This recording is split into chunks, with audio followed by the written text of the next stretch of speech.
good evening. I think I'd make that 5 o'clock. So welcome to the Children and Families Committee. Mr. Mary, can I ask you to do the usual introductions? Thank you, Convener. Welcome to this meeting of Dundee City Council, which is being held remotely in terms of Section 43 of the Local Governance in Scotland Act 2003. All members in attendance are able to fully participate in the meeting, which is being recorded.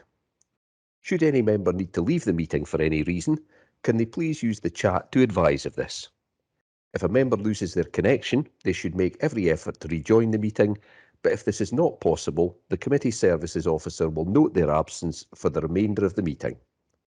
If you have to leave the meeting due to a declaration of interest, you must remain out of the meeting until invited back in. Would all members please mute their microphones when not speaking to avoid background noise and turn off any smart speakers.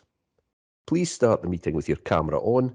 Your face will appear on the screen when you are speaking. If your connection is poor, you may wish to turn off your camera and see if this improves matters. If this doesn't help, you may wish to quickly leave the meeting and rejoin. If you wish to raise a point of order, ask a question, speak on any item, or move a motion or amendment, please use the chat when the relevant item is called. The convener will then invite you to speak. Would members of the press and public please not post messages in the chat? Where items are for noting or where there has been no disagreement expressed, the convener will call for any member who has a contrary view to indicate this through the chat, otherwise the item will be agreed. Please would members not use the chat for any other purposes, as those joining the meeting by telephone cannot see the chat and therefore will not be able to follow the debate. Although we are operating in a different way, this is still a formal meeting of the Council and the required standards of behaviour and discussion are the same as in a face-to-face meeting. Standing orders will apply to the proceedings and the terms of the Councillors' Code of Conduct will also apply in the normal way. Does any member have any queries regarding this procedure? There are no queries, Convener, so I will now ask the Committee Services Officer to take a roll call for the minute. Thank you. Thanks, Roger. Convener. I'm here. Councillor Alexander.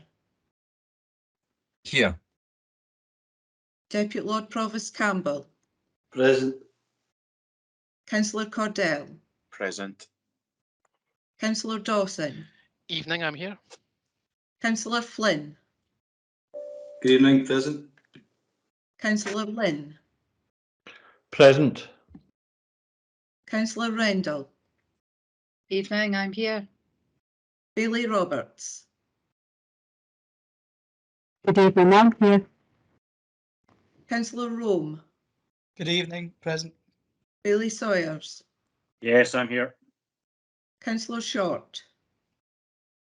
Here. Councillor Smith. I'm here. Bailey Keenan. Present. Councillor Cruikshank. Present. Councillor McCready. Present. Councillor McIrvin. Present. Councillor Malone.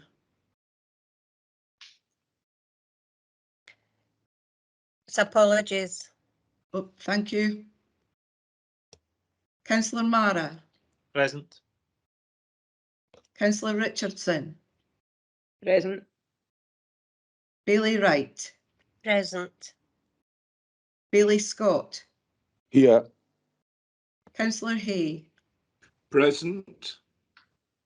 Councillor Scott. I'm here. Bailey McPherson. Good evening, present. Councillor Duncan. Here. Lord Provost Borthwick. Present. Councillor Murray. I'm here. Councillor Ross. Councillor Ross. Oh, Markham is absent. Mrs. Leck.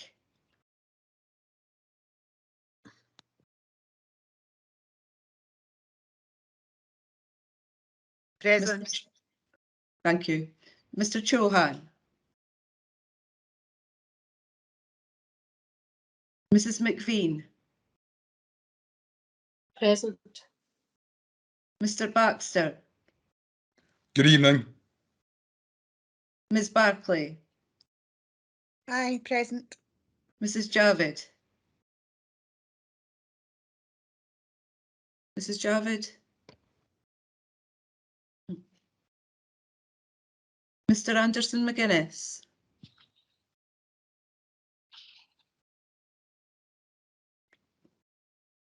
Miss Ishak.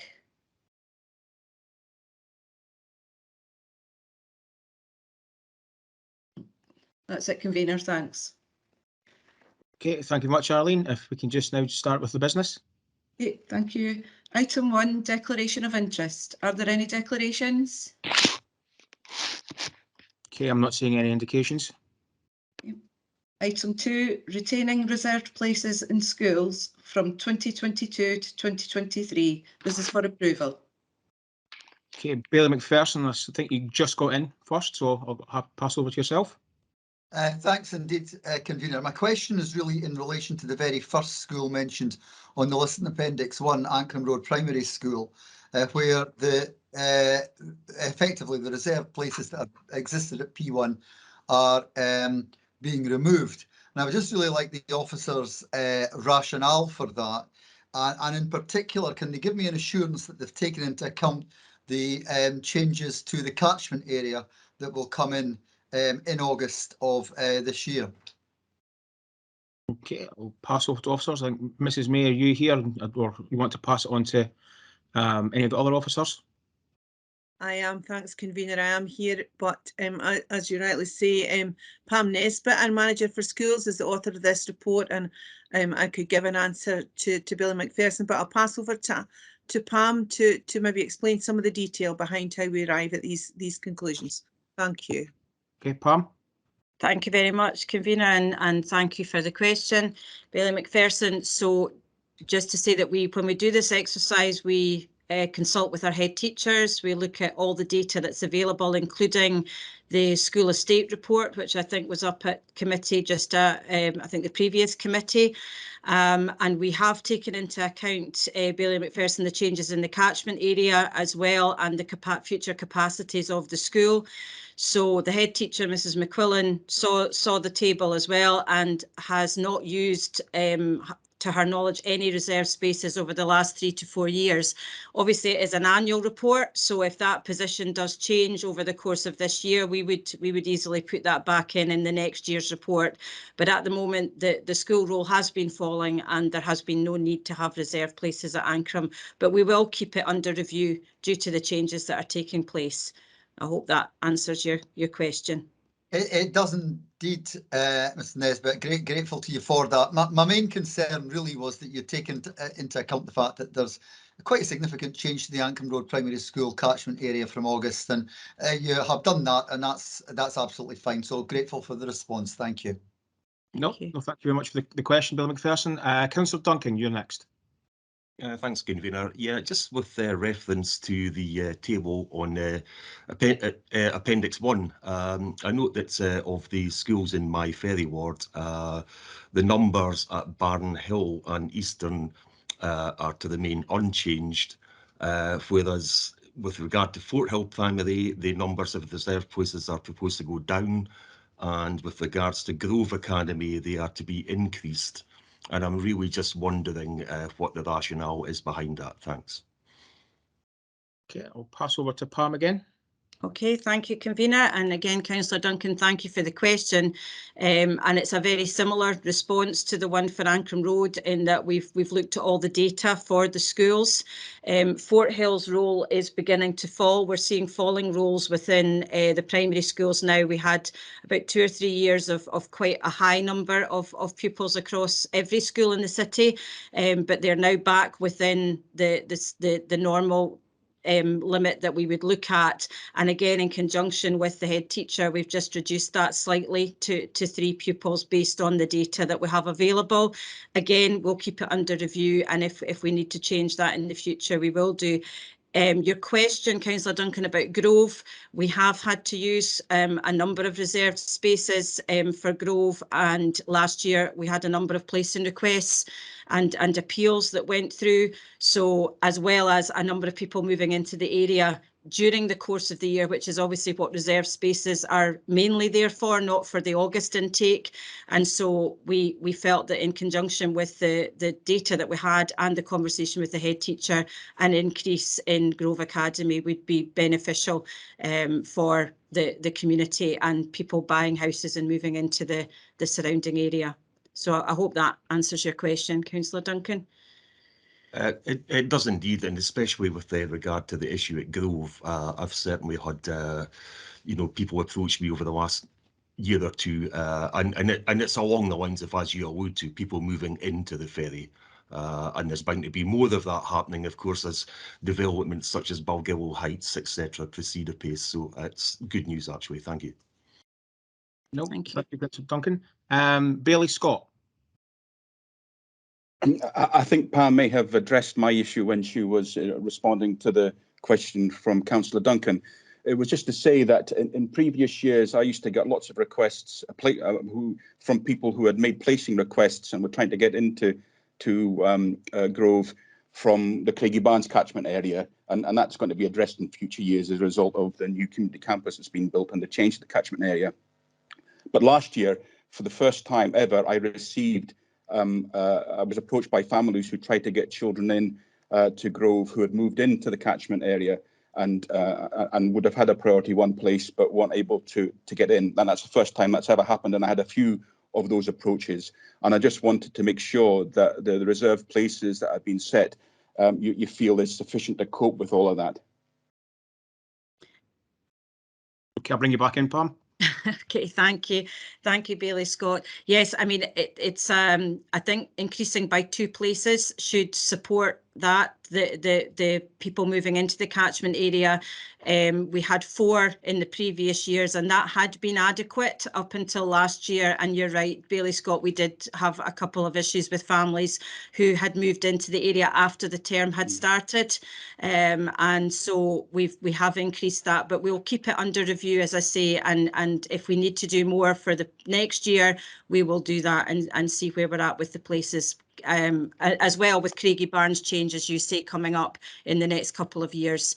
We'll look at the data at that point and see if that's going to have any impact as well. Okay. Thanks. Okay, no, thank you, Bailey Scott. I don't see anybody else wishing to come in, so can that be agreed? Okay, and that's the business.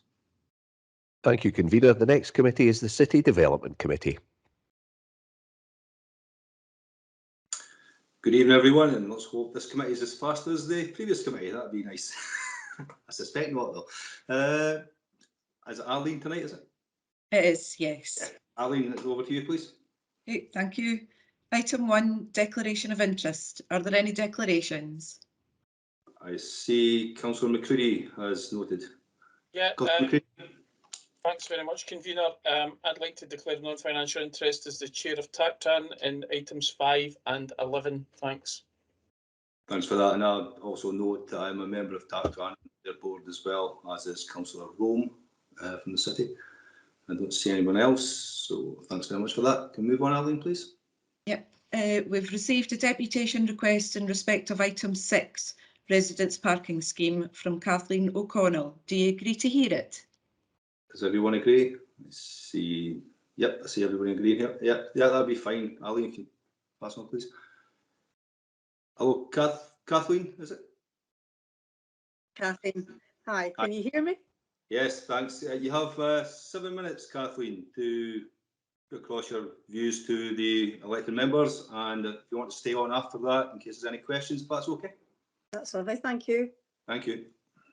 I'm just wanting to say, from the consultation that was online in December, we have to really write it off as something that really failed. It was very low numbers that participated, and we cannot lose the context in which it was trying to have a consultation. It was December, pandemic, anxieties about Christmas. The previous consultations, face-to-face, were well attended. The numbers indicate a strength of feeling regarding parking in the West End and needing to address this. The West End has become the park and ride or stride for Dundee City. It's not just the west approach to the city now that's affecting the parking in the West End. So I'm requesting that the residents' parking scheme should not be shelved.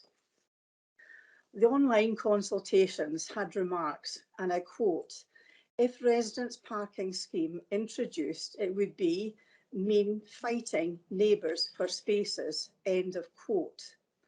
The West End residents currently are competing with everybody else for a space to park, workers, visitors, commuters, etc.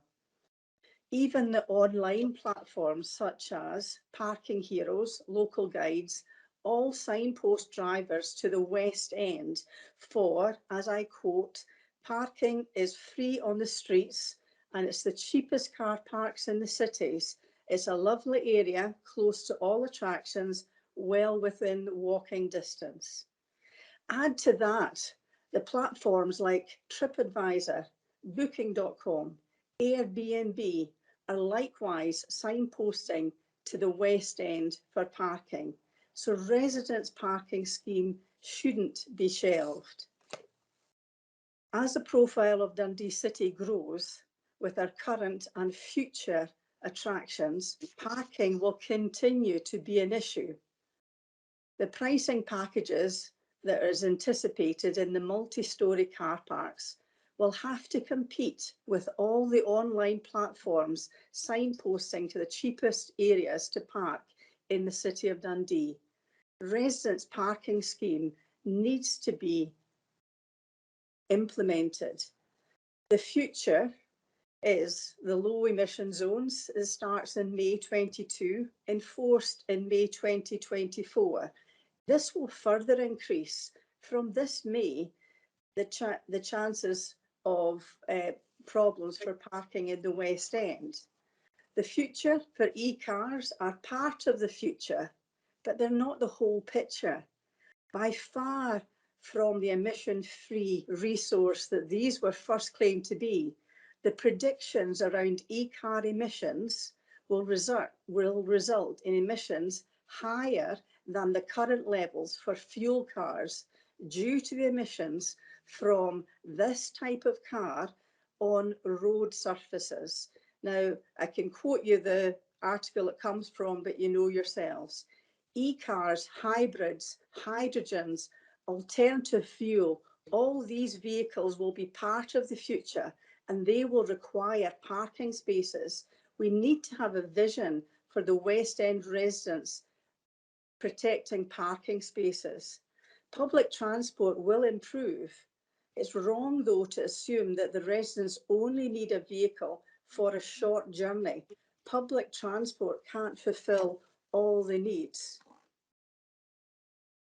The West End residents face the same pressures on the family budget as everybody else: food, fuel, energy, council tax. Other areas of Dundee have assistance with residents' parking schemes. Name streets, residents' addresses, allow those with a parking permit to park in a car park or on the streets in Broughty Ferry, similar in the city centre. It's nothing to do with the age of the scheme. If the scheme is working, don't break it, don't try and fix it, implement it for the West End residents as well. The West End needs a parking scheme. The hybrid, the e-car, the hydrogen, the alternative fuel all still need a parking place. The flat dwellers in the West End will never be able to see an e-car as a future, but they will be able to see a hybrid or a hydrogen or even an alternative fuel. So let's not build the vision for the future just on e-cars. So that's the things I'm looking for us to really think about. We need to think about protecting our conservation areas. The areas in the lanes, in the suburbs, at the university, all have the title conservation. They need due diligence and they need visionary aspiration for parking as well. I live in Roseangle. Next to me is Roseangle Car Park. B&B, TripAdvisor and Booking.com, the changing nature of accommodation that's being used in the West End, and meaning that they will look for parking in the West End. And they're a platform that we have to be able to compete with. Now, the residents can't compete with it. We look to our elected members to support us to do something about residents parking and protecting spaces for residents. We don't see it becoming an accommodation only area. I'm speaking about families who are really challenged by their budgets, but they need a car. When they are in work in person, it's not always in the city centre that they can use public transport. They need to travel further. For visits to families, they need their car and they need to be able to travel further than the public transport can actually accommodate now. And I don't know what the aspirations are for the public transport for the future. But thank you for listening. I hope you could capture some of that. Thank you very much, and settle in 7 minutes there. Perfect, thank you. I need to switch the phone off. I've been timing it. You did well there, thanks. I have a question from Bailey McPherson, please. Thank you very much, Convener. And I should say I have a question to the officers thereafter, and I do have an amendment to the report at item 6 as well. My question to Kathleen. Kathleen, I recall that you attended the face-to-face consultation meetings back in March 2020 in Blackness Library that, as you correctly alluded to, were very well attended. I'm surprised, I have to say, in the report that there's very little mention of the feedback from them, and I think that's fairly crucial. The impression I got, and I just really like Kathleen's view on this, the impression I got from these consultation meetings, which are far better attended than the online stuff, was that there was a general acceptance that some form of residence priority scheme was necessary. There might have been different views on things like boundaries, cost, and so on, but there was a general view of those present that something had to be done. Would you conform with the impression that I gained over these two consultation meetings? Is that directed to me, Fraser? It is indeed, Kathleen, thanks. Yes, I would agree with that. There will always be questions about boundaries. There will always be questions about costings, but we shouldn't lose sight of the big picture issue, which is the need for a residence parking scheme. And it's fit for purpose in other areas. We have to not try and make something magically different for the West End. Thanks very much, Kathleen. That's appreciated. Thank you. Councillor McCready, I see you have a question as well. And yeah, I know, thank you very much. You've got an amendment as well, so we'll come back to that. Thank you. I probably have a question to officers as well, so I'll just keep it going. Thanks very much, Convener. Thank you very much for your deputation. That was very helpful. Can I ask? I mean, the report in front of us has been predicated, I think, on a cost of around £80 a year. Now, what I would say is that, and I'll make the point later on, that when the consultation was started by a committee decision on the 12th of March 2018, the decision was to look at all options and bring back options other that not necessarily bound by one that was cost neutral to the council. I mean, how can I ask the deputation? I mean, I think you've rightly said that people will have discussions and ideas about cost and boundaries and things like that. So, I mean, do you think that it would be fair for the council to consider a variety, to look at options rather than ruling out a pretty nebulous scheme, which is what we've got tonight in front of us, that we don't have any options on looking at what the boundaries should be. We don't have any chat in the report around what the cost might be. We just have an assumption that it was what was put forward. It was going to cost £80, and allegedly people don't like it, is what we're told tonight. So, just wonder if you think that I think you've indicated that people in the West End, and this is not just for the West End, but people in the West End might have been minded to look at it if the council was prepared to consider a broader range of proposals. It's over to you again, Mr. Connell. Was this to me? Sorry. Yep. Yes, that was a question to yourself. A long, Yeah. long question, but got there eventually. In my reflection on trying to grasp the length of the question there is that we cannot lose sight of the need for a specific parking residence scheme for the West End. What actual form it takes, I personally cannot see there is anything wrong with the ones that you've got. I don't know about the histories of them, but the argument seems to be that they weren't fit for purpose then, but they're running all the time. What we in the West End, and I say we because it's not just me I'm speaking for this evening, is they see other areas of the city having some financial assistance, and they find there is no way that they can afford to park in the car parks in the West End. It's too expensive.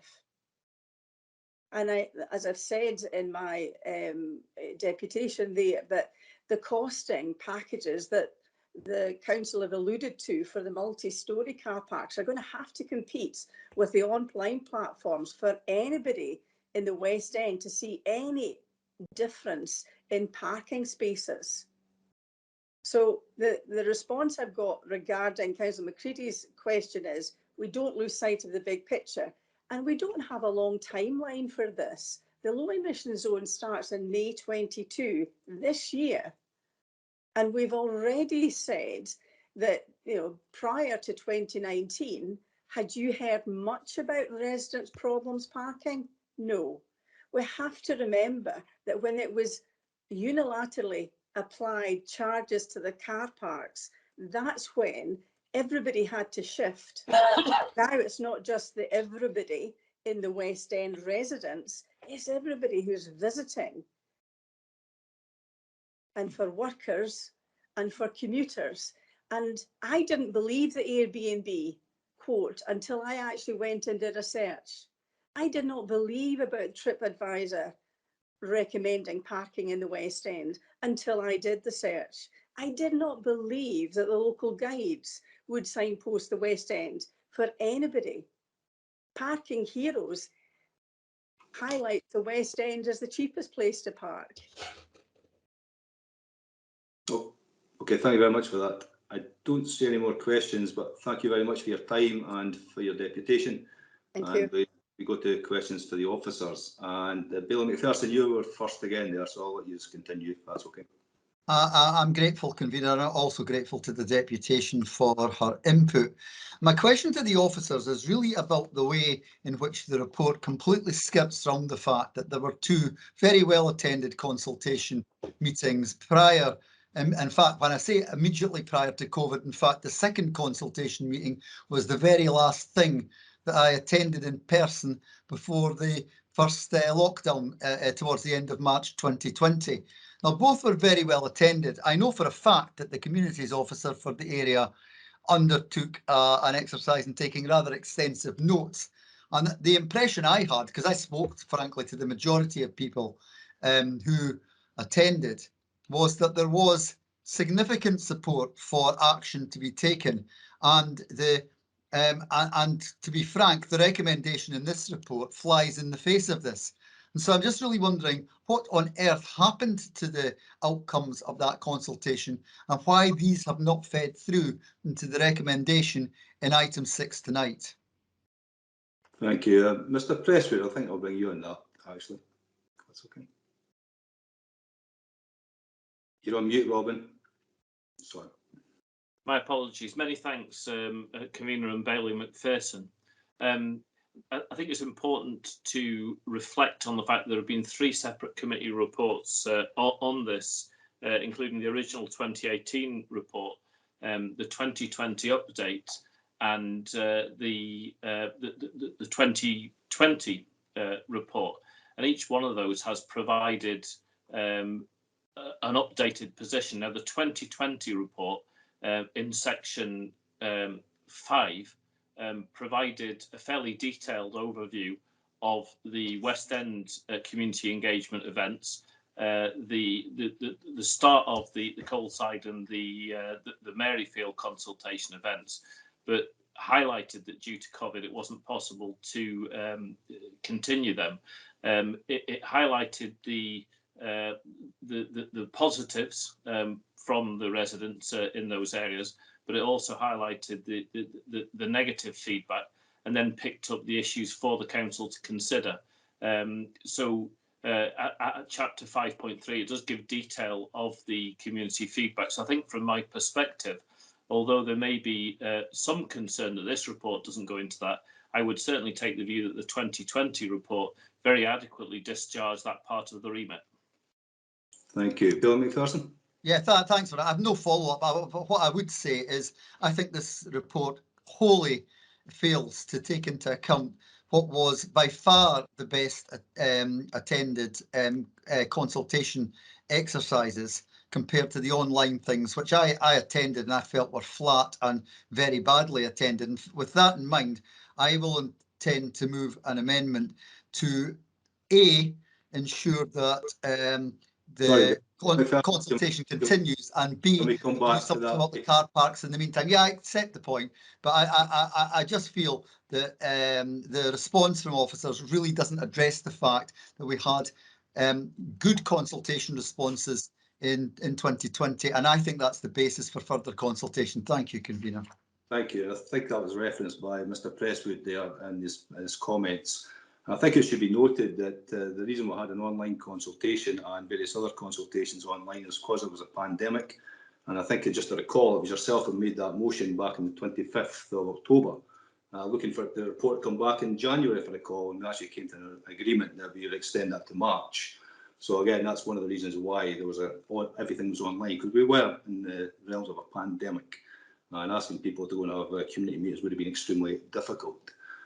I see Councillor McCready, you have a question. Sorry, before we go to you, Councillor McCready, I see we've got 3 amendments put forward by yourself, Bill McPherson and Councillor Hay. Can maybe ask committee secretaries to put them out to members whilst you go through the questions, if that's okay. Absolutely. Councillor McCready, question please. Thank you very much, Convener. I mean, we've heard about the pandemic, and that clearly has had an impact. What I would say is that there was an issue identified in 2018 that was unanimously identified and agreed with by the council. So in a committee report on the 12th of March 2018. So I mean, I've raised this before, I've raised it in scrutiny around, you know, the length of time that has taken for this policy to be implemented. I mean, I know there's been a pandemic, but it seems to me the officers and the council agreed, you know, officers who thought this was not a policy that should have been followed, or was the wrong policy. I have a question here, Councillor McCready. Yeah. My question is, what stopped progress being made on this policy from March 2018 until March 2020, long before the pandemic had been heard of? If officers thought this was not the right policy, in their professional opinion, they should have said so at committee. They did not say so, but there appears to have been a reluctance to implement the policy of the council, and I want to get to the bottom of why that might be. Convener, thanks. I'll go to Mr. Presswood, because Mr. McNaughton wasn't in post at that time, but maybe Mr. Presswood can shed some light on it. It's quite new to yourself. Chair, very happy to do that, and I thank Councillor McCready for the question. I think I share Councillor McCready's frustration that it has taken some time to bring this to fruition. We have tried to keep members updated as we've gone along on the journey, and we have reported back on various different stages of the consultation. I think most notably the 2020 report is immensely important, because that gave an update on the consultation to date, reported back on progress on the 2018 remit, and crucially highlighted the need to refine that 2018 remit, and that was approved, of course, by committee. There have been various points raised. They are all very fully addressed within the 7-page 2020 report, and I believe we have fully discharged that remit through a combination of the 2020 report and the report before members tonight. Thank you very much for that. Are you supplementary, Councillor McCree? Yeah, I mean, I hear what Mr. Presswood has said. I mean, my supplementary might be to other officers, but you know, I mean, and I've raised this again in the past. I think I raised it at scrutiny. When in the past we've said we've tried to put time limits on policy, we've been told that it's that it's unfair to put that pressure onto officers and that things will happen. But I mean, I would say that you know, 4 years, and I'm going to argue this evening, 4 years to completely ignore a policy and say you've discharged it, I think is totally and utterly unacceptable. And you know, I think for future, I would be less minded to agree with officers when they say don't put time limits on things. So I wonder if the Chief Executive or Mr. Mennie have any views on that. I think I'll go back to Mr. Presswood as the Executive Director of the Department. You want to come back on that? Yeah, very happy to do so. And I share some of Councillor McCready's frustrations, but I cannot accept that there's been any willful intent by officers to undermine the democratic view of the committee as set out in 2018 and 2020. Decisions were taken in 2018.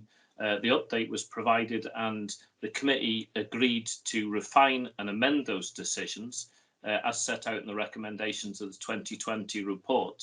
Now, we have struggled clearly with the pandemic. There has been turnover of staff, and I think members are well aware that the head of service changed during that period, and there was a gap between the two heads of service being appointed. But the remit has been fully discharged. We have endeavoured to keep members updated between meetings, and partly that's been proactive on behalf of the officers, partly it's been reactive in response to members' requests for updates and information. In terms of the setting of timescales and members determining an appropriate resource allocation, my view with members is if there is a clear remit from committee, we will discharge it as soon as possible. However, there is an opportunity cost. If elected members determine that something is a priority, something else needs to drop down the priority list within the service. And I would say that there are about 6 members of staff within the Sustainable Transportation Division who have appropriate experience and qualifications of working on parking issues, active travel issues, public transport issues. So a very finite team. Elected members have consistently encouraged me to chase external funding, and Ewan has focused the team on the challenge of maximising drawdown of external funding available for active travel and public transport. Now, I think members are well aware of the Scottish Government programme for government, and that commits, I believe, £500 million to active travel and public transport. I think, as the deputation referred earlier on, there is a need to view the residents' parking issue in the context of a desire to achieve modal shift. That is one of the key priorities of this council. And for me, the office of priority, in the absence of clear committee guidance, should be on delivering active travel and public transport, because that will deliver the long-term shift and remove pressure from residential areas of excessive vehicles. Thank you again for that response, Mr. Presswood. Mr. Presswood, could I just ask one more question, if that's okay? Can yes. The committee, I see from the amendments, there's a lot of mention of contingencies being used. Can you give the committee an idea of how much contingency would be required to carry out a consultation? Very happy to do so. And Mr. McNaughton did dust down the files on the previous consultation in, I think, 2010. The cost of carrying out that consultation, which was very detailed, including detailed drawings for the lining and signing, specification about where residents' parking would be reserved and what proportion of the parking would be reserved for visitors to the area, how any permit scheme might operate. The consultation was very extensive, as members are aware. It involved, I think, a leaflet drop to every household in the area, extensive public meetings. The cost, we are advised, of that original consultation, which was rejected, I believe, after that dialogue was around £100,000. So if members instruct me tonight to carry out 3 formal consultations, it would be of the order of £300,000. In addition, there would be staff costs associated with that, and I believe that that would substantially undermine the council's ability to pursue external funding opportunities to drive forward active travel and public transport. Thank you again for that. I think we'll move to the amendments. There's no questions from any other member. So I'll bring in Billy McPherson first again and go from there, please. Okay, thanks, convener. I'm very, very disappointed with the outcome of this whole exercise. As I alluded to, we had a good response face to face in 2 meetings in March 2020, and I got the distinct impression from that there was a clear path forward in relation to some form of residence priority covering both the car parks and on street. And I apologise, I can't comment on the situation in Coldside and Maryfield. It's not my wards. I don't interfere in other people's wards, and obviously the local members there will wish to have their input. The online consultation was frankly badly advertised, poorly attended, quite flat in tone, to be honest. And I'm not criticising, the officers tried their best in the circumstances. It's not in any way a criticism of the officers. And I feel that there are 2 things that have to come out of this moving forward. One is that we accept the unsatisfactory nature of the online consultation and agree to undertake to reopen consultations. Now we're in a position, far more of a position, to be able to take updated face-to-face consultation meetings, I suspect for the first time in relation to the 2 wards I don't represent, and to get updated input from the community in the West End as well. And yes, it will be funded from contingencies, but if you're going to do it well and do it right. So I have very specifically put some timelines in that, and for the very reasons that Councillor McCready alluded to about things ticking on and unresolved. The second thing that I have indicated absolutely must happen, and I note that one of the amendments fails to even touch on this, is that we had car parking charges imposed on the 7 car parks in the West End wards, but unlike other parts of the city, and I'll take Broughty Ferry as a good example, where there are car park charges in the car parks in the centre of Broughty Ferry, but the immediately adjacent residents have the opportunity to purchase a permit and not pay daily charges. And that absolutely must, meantime, be a route forward. And again, I've put a timeline on this. Now, I don't want to, frankly, at the end of the day, we're all trying our best for our constituents. I don't want to get into a bun fight of amendment over amendment. So I have a suggestion going forward, if Councillor McCready would like to give it some consideration. No disrespect to Councillor Hay, but you just can't accept his amendment. It just it has no timing against it, and it doesn't cover the car parks at all. But what I would suggest to Richard, if he was agreeable, was I accept his points in 2.1 and 2.2, and if these were added into my amendment has timings against further consultation. But I take the point that he makes regarding the recommendations agreed on 12th March 2018, and I agree with these points in 2.1 and 2.2. So if we subsume that into my amendment, and we specifically again put in the point about car parking permits, and I would add one other thing, that he mentions East Whale Lane, and it's not in my ward, but I take the point that Councillor Short has previously made about that. And if that was also included, I think that's a useful compromise where the 3 of us could agree that we have a amendment going forward. I just don't want us to go into the nonsense of amendment over amendment when we're actually all singing pretty much from the same song sheet, which is that we want further consultation, and at least in the case of 2 of the amendments, we want to ensure that the car park issue is dealt with in a fair way immediately. Well, you have sorry, Councillor Duncan's seconding you, but Councillor McCready, if you'd just like to comment, would you like to take that offer up and second Councillor McPherson with the additions that he's proposing? Yeah, I'm happy to do that. I mean, I think if you want me to second it now, I'm happy to do that. I think that what he's proposing does make sense. I think the East Wales Lane item is very important. And you know, can I just say that I am hugely disappointed in the report that's before us this evening. I think, you know, I've made the point. Nearly 4 years ago, the committee unanimously agreed to consult on a residents' car parking scheme for residents in areas surrounding the city centre. That agreement included consulting with communities. The paper before us, I think this evening, does not reflect that consultation with communities, as we've already heard. It was also clear that officers were meant to report back on a range of financial options, and specifically that it was not limited to a cost-neutral option for the council. I would say since then, officers have all said that it's about a cost-neutral policy and a cost of around £80, which, as far as I can see, is in effect a number plucked from the air. And if I plucked a number of, say, £5 from the air, that would be equally illegitimate thing to do. And I know we've heard about the pandemic and how it changed everything, but the consultation was possible for those 2 years between 2018 and 2020.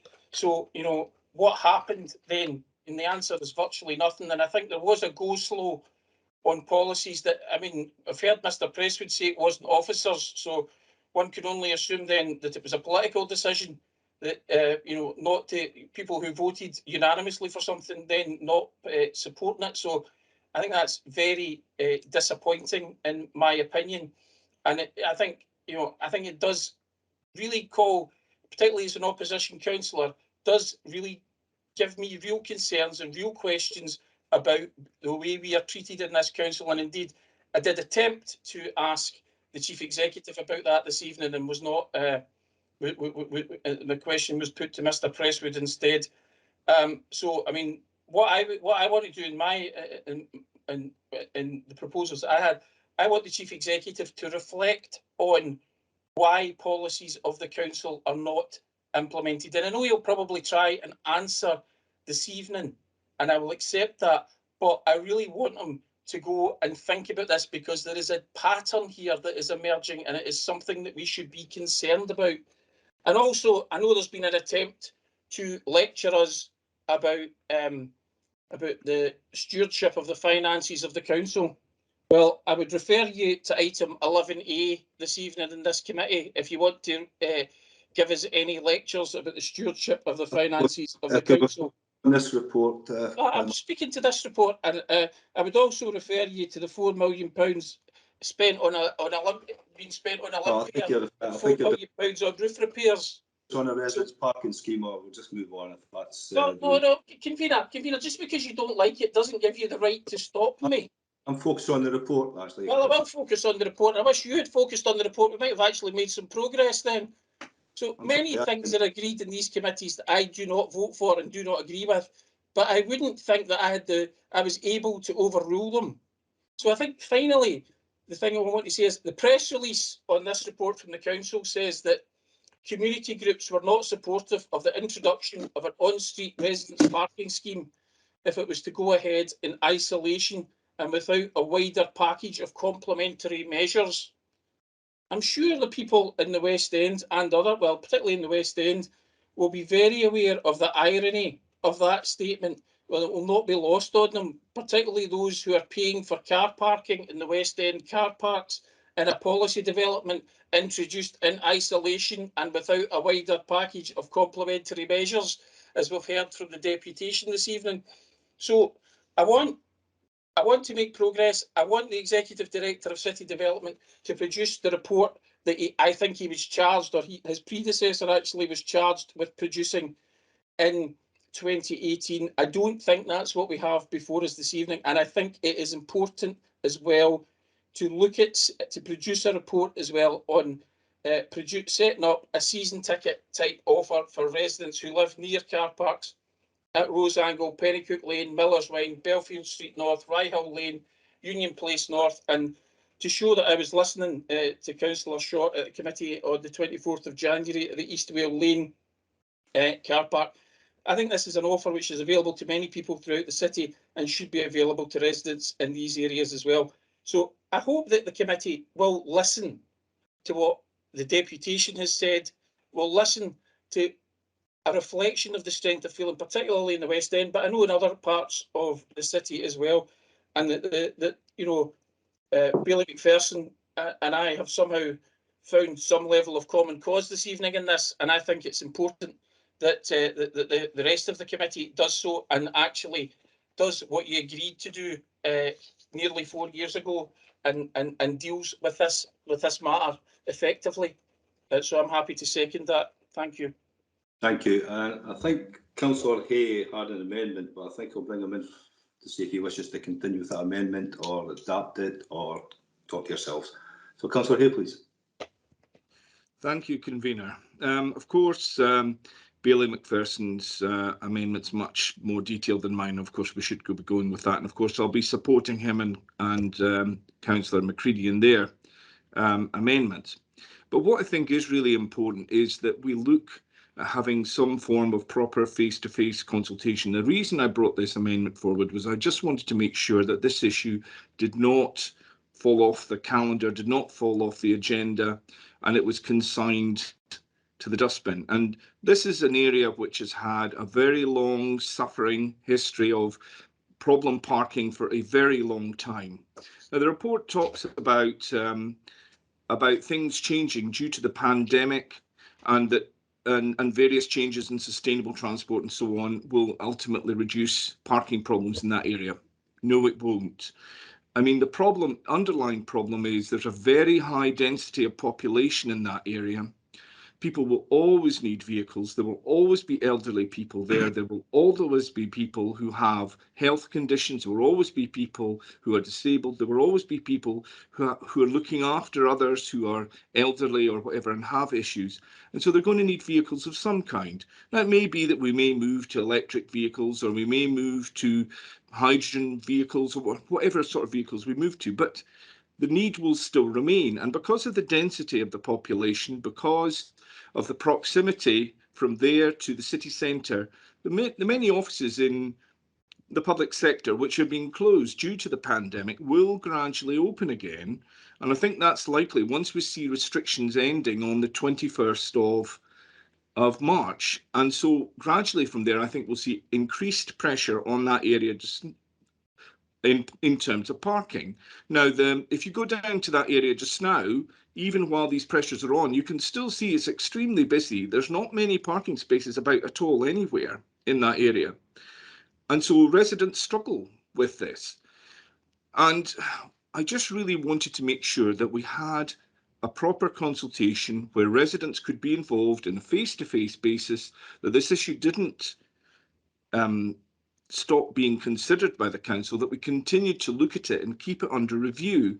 Because if we, the one thing I would say is, and whilst I understand why both Bailey McPherson and Councillor McCready wish to set dates on this, the one thing that always worries me is we set dates too. I know this has been dragging on for a long time, but if we set dates, sometimes we might end up not getting what we want because there's insufficient time or whatever. But I mean, I'm happy to support him, both Councillor McCready and Bailey McPherson in their motions. And I do think that we need to, as a council, make sure that residents' views are listened to. I don't know that we require a £100,000 consultation with this. I think writing to residents, contacting everybody and allowing them to come to face-to-face consultation would make a difference. But if we're doing the sort of stuff that we're talking about in this report, you know, spending over 100,000 on each of these consultations, the problem there is what other services are reduced to pay for it. But I do think we need to be having a consultation of some description, and we do need to keep this under review, and we do need to keep looking at this. But as I've indicated already, I will be supporting Bailey McPherson and Councillor McCready in their motion. Thank you very much for that. Sorry, I see Councillor Lynn who's put his hand up. Could I ask if people put their comments into the chat, because I find it difficult to go between both Sorry, I should have put a comment in, shouldn't I, rather than just putting my hand up. Well, thank you. Yeah, I have to say, I regret some of the criticism of officers that's been expressed tonight, rather unfairly, I think. Criticism of the officers who are giving professional advice to the best of their abilities. I think that's unfortunate. However, the reason I'm put my hand up is because I want to comment on the position from Maryfield, which is, as Councillor McPherson rightly pointed out, is one of the 3 areas that are being considered have been considered by this consultation. There's not just the West End ward, although given the number of responses, it seems that that's where people are most agitated about this scheme. What I would say is that just because a consultation is held online and you don't get a lot of responses, it doesn't automatically mean that you didn't reach the people who wanted to respond. There was a survey carried out recently about the mental health experience. Now, I can't remember, to be honest, and I apologise for this, but it was the Health and Social Care Partnership, or was it the Fairness Commission that carried out this survey? But it was looking at the experience of people in Dundee with regard to their mental health during the pandemic. And there was, I think the exact figure was 1,435 responses, because it was something that people really cared about. You know, you've got to care about your mental health because that's kind of pretty important to your existence. So that was a huge response. And we cannot automatically assume that because there wasn't a huge response to this consultation that people just weren't reached. I mean, I want what the people in my ward want. If people in my ward in the affected areas, Lion Street and to the south of that is what was suggested previously, and I know that the Stoswell Forum were considering areas a bit further north. If that's what people wanted, that'd be great. Let's go for it. Let's do it. But the fact is, there was 5 responses from Maryfield. I don't know about the other 2 councillors, but no one contacted me directly during the consultation. So, you know, there is no basis for taking this forward in Maryfield either, because we didn't have a sufficient response to start charging people, all these people who'd be affected, £80 a year to park. So yeah, I see Councillor Cruikshank's hands up, so maybe she'd like to add to that. But thank you, convener.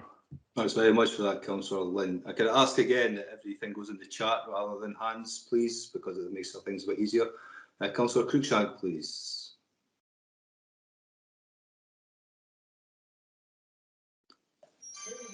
Thank you, convener. Just follow on from Councillor Lynn's comments. I've had a couple of people contact me in relation to the parking scheme, and they were saying that they weren't aware that the online survey was being run, so it wasn't accessible to everyone. I don't know how it was advertised, but then there was people saying that they didn't even know there was an online survey. So just to add to that, thanks. Well, thanks very much for that. Councillor Lynn, could I ask you to put your hand down, please, because it's still flashing up yellow here. That's okay, thank you. Well, put it down, yeah, okay. Thanks, Ken. I think I'll have to agree with Councillor Lynn here. I think it's unfair to say that officers didn't carry out what they were asked to do. They did through difficult circumstances. And I think that should be noted. There was a pandemic, everything had to go online, and they did put as much information out as they could. They had opened up a website, they opened up an email address for people to comment, they put flyers out where they could. So I think they've done as much as they could at that particular time. Pre-pandemic, I have to say, from a Coleside perspective, I can throw it in there because I actually took part in a number of the consultations prior to that, and there was a lot of people turned up. I agree with that. But there was no defined answer to what they wanted, and they were not very keen to go forward with any form of parking restrictions or costs at that particular time, or parking permits. And I think this report is actually quite clear. It's listened to the residents' groups in the West End Community Council, Stoswell Forum and Coleside Forum. And I think that's what we've got to do. They're actually registered spokespersons for their communities, and we're listening to them. And I think not knowing the traffic patterns with the post-pandemic, it's very difficult to predict what we're going to go going forward. And then including the report in section 6, for example, of a number of future transport considerations listed it may have an impact on participation, as is referenced by the Stobswell Forum, because they made some comments with regards to that being particular issues. So I think that the peripheral areas around the city centre were all the areas that would have been mentioned and would have been contacted. And the responses were quite poor. And Councillor Lynn says if people were interested, they would have participated if they could. And I think that's quite clear they didn't want to be participating. So I'm minded not to take the amendment and just take the report as read. So if we can go to the officers, please. Mr. Menny, could you maybe give a wee summary of where we are with the amendments, please? Be very glad to do that, Convener. So, Convener, you will be moving the recommendations in the report and you will require a seconder before we move to the vote. Thank you for that. Can I get a seconder, please? I'm happy to formally second, Convener. Thank you, Councillor Alexander. Thank you, Convener. The amendment will be as circulated by Bailey McPherson, with the addition of points 2.1 and 2.2 from the amendment circulated from Councillor Macready and the addition of East Whale Lane to the consultation. Thank you. Can I just go to you, Arlene, please? Yep. Okay, so Convener. Motion. Councillor Alexander. Motion. Deputy Lord Provost Campbell. Motion. Councillor Cordell. Motion. Councillor Dawson. The motion. Councillor Hunter. Motion. Councillor Lynn. Motion. Councillor Rendell. The motion. Bailey Roberts. Motion. Councillor Rome. Motion. Bailey Sawyers. Motion. Councillor Short. Motion. Councillor Smith. Motion. Bailey Keenan. Amendment. Councillor Cruikshank. Amendment. Councillor Macready. Amendment. Councillor McIrvin. Amendment. Councillor Mara.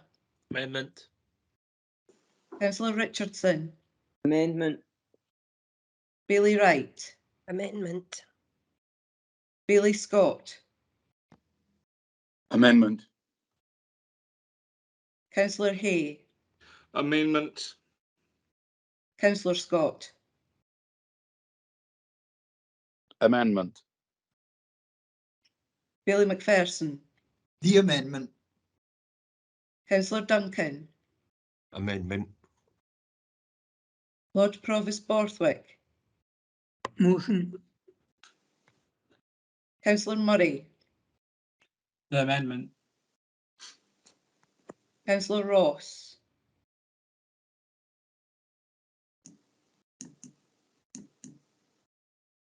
Councillor Ross. No. So that's 14 for the motion and 13 for the amendment. So the motion is carried. Thank you, Ali. Can we go back to the agenda, please? Yeah, that takes us back to item 2, Civic Government Scotland Act 1982 street names. There are 2 for approval. A, housing development land at 201 to 207 Pitcarrow Road. And apologies, B should read new residential development at Longhaw Road, Pitcarrow Road. They're both for approval. Thank you for that. It's quite straightforward. Any comments or questions? I don't see any, so we'll take that as read. Thank you. Agreed. Item 3, Dundee City Council, variation of waiting restrictions number 2 order 2021. This is for approval. Yeah, and quite straightforward restrictions. No comments, questions? No, we'll take that as agreed as well, please. Thanks, Ali. Item 4, National Cycle Network Route 1 and 77 winter maintenance. This is for approval. Yeah, this is an agenda note to approve the winter maintenance provision for the NCN 1 and 77 cycle routes previously mentioned at the committee. Councillor, Bailey McPherson, sorry. Thanks very much, Convener. I suppose in a way this is whilst welcome, I suppose better late than never, in the sense that I'd understood this was promised in the previous financial year.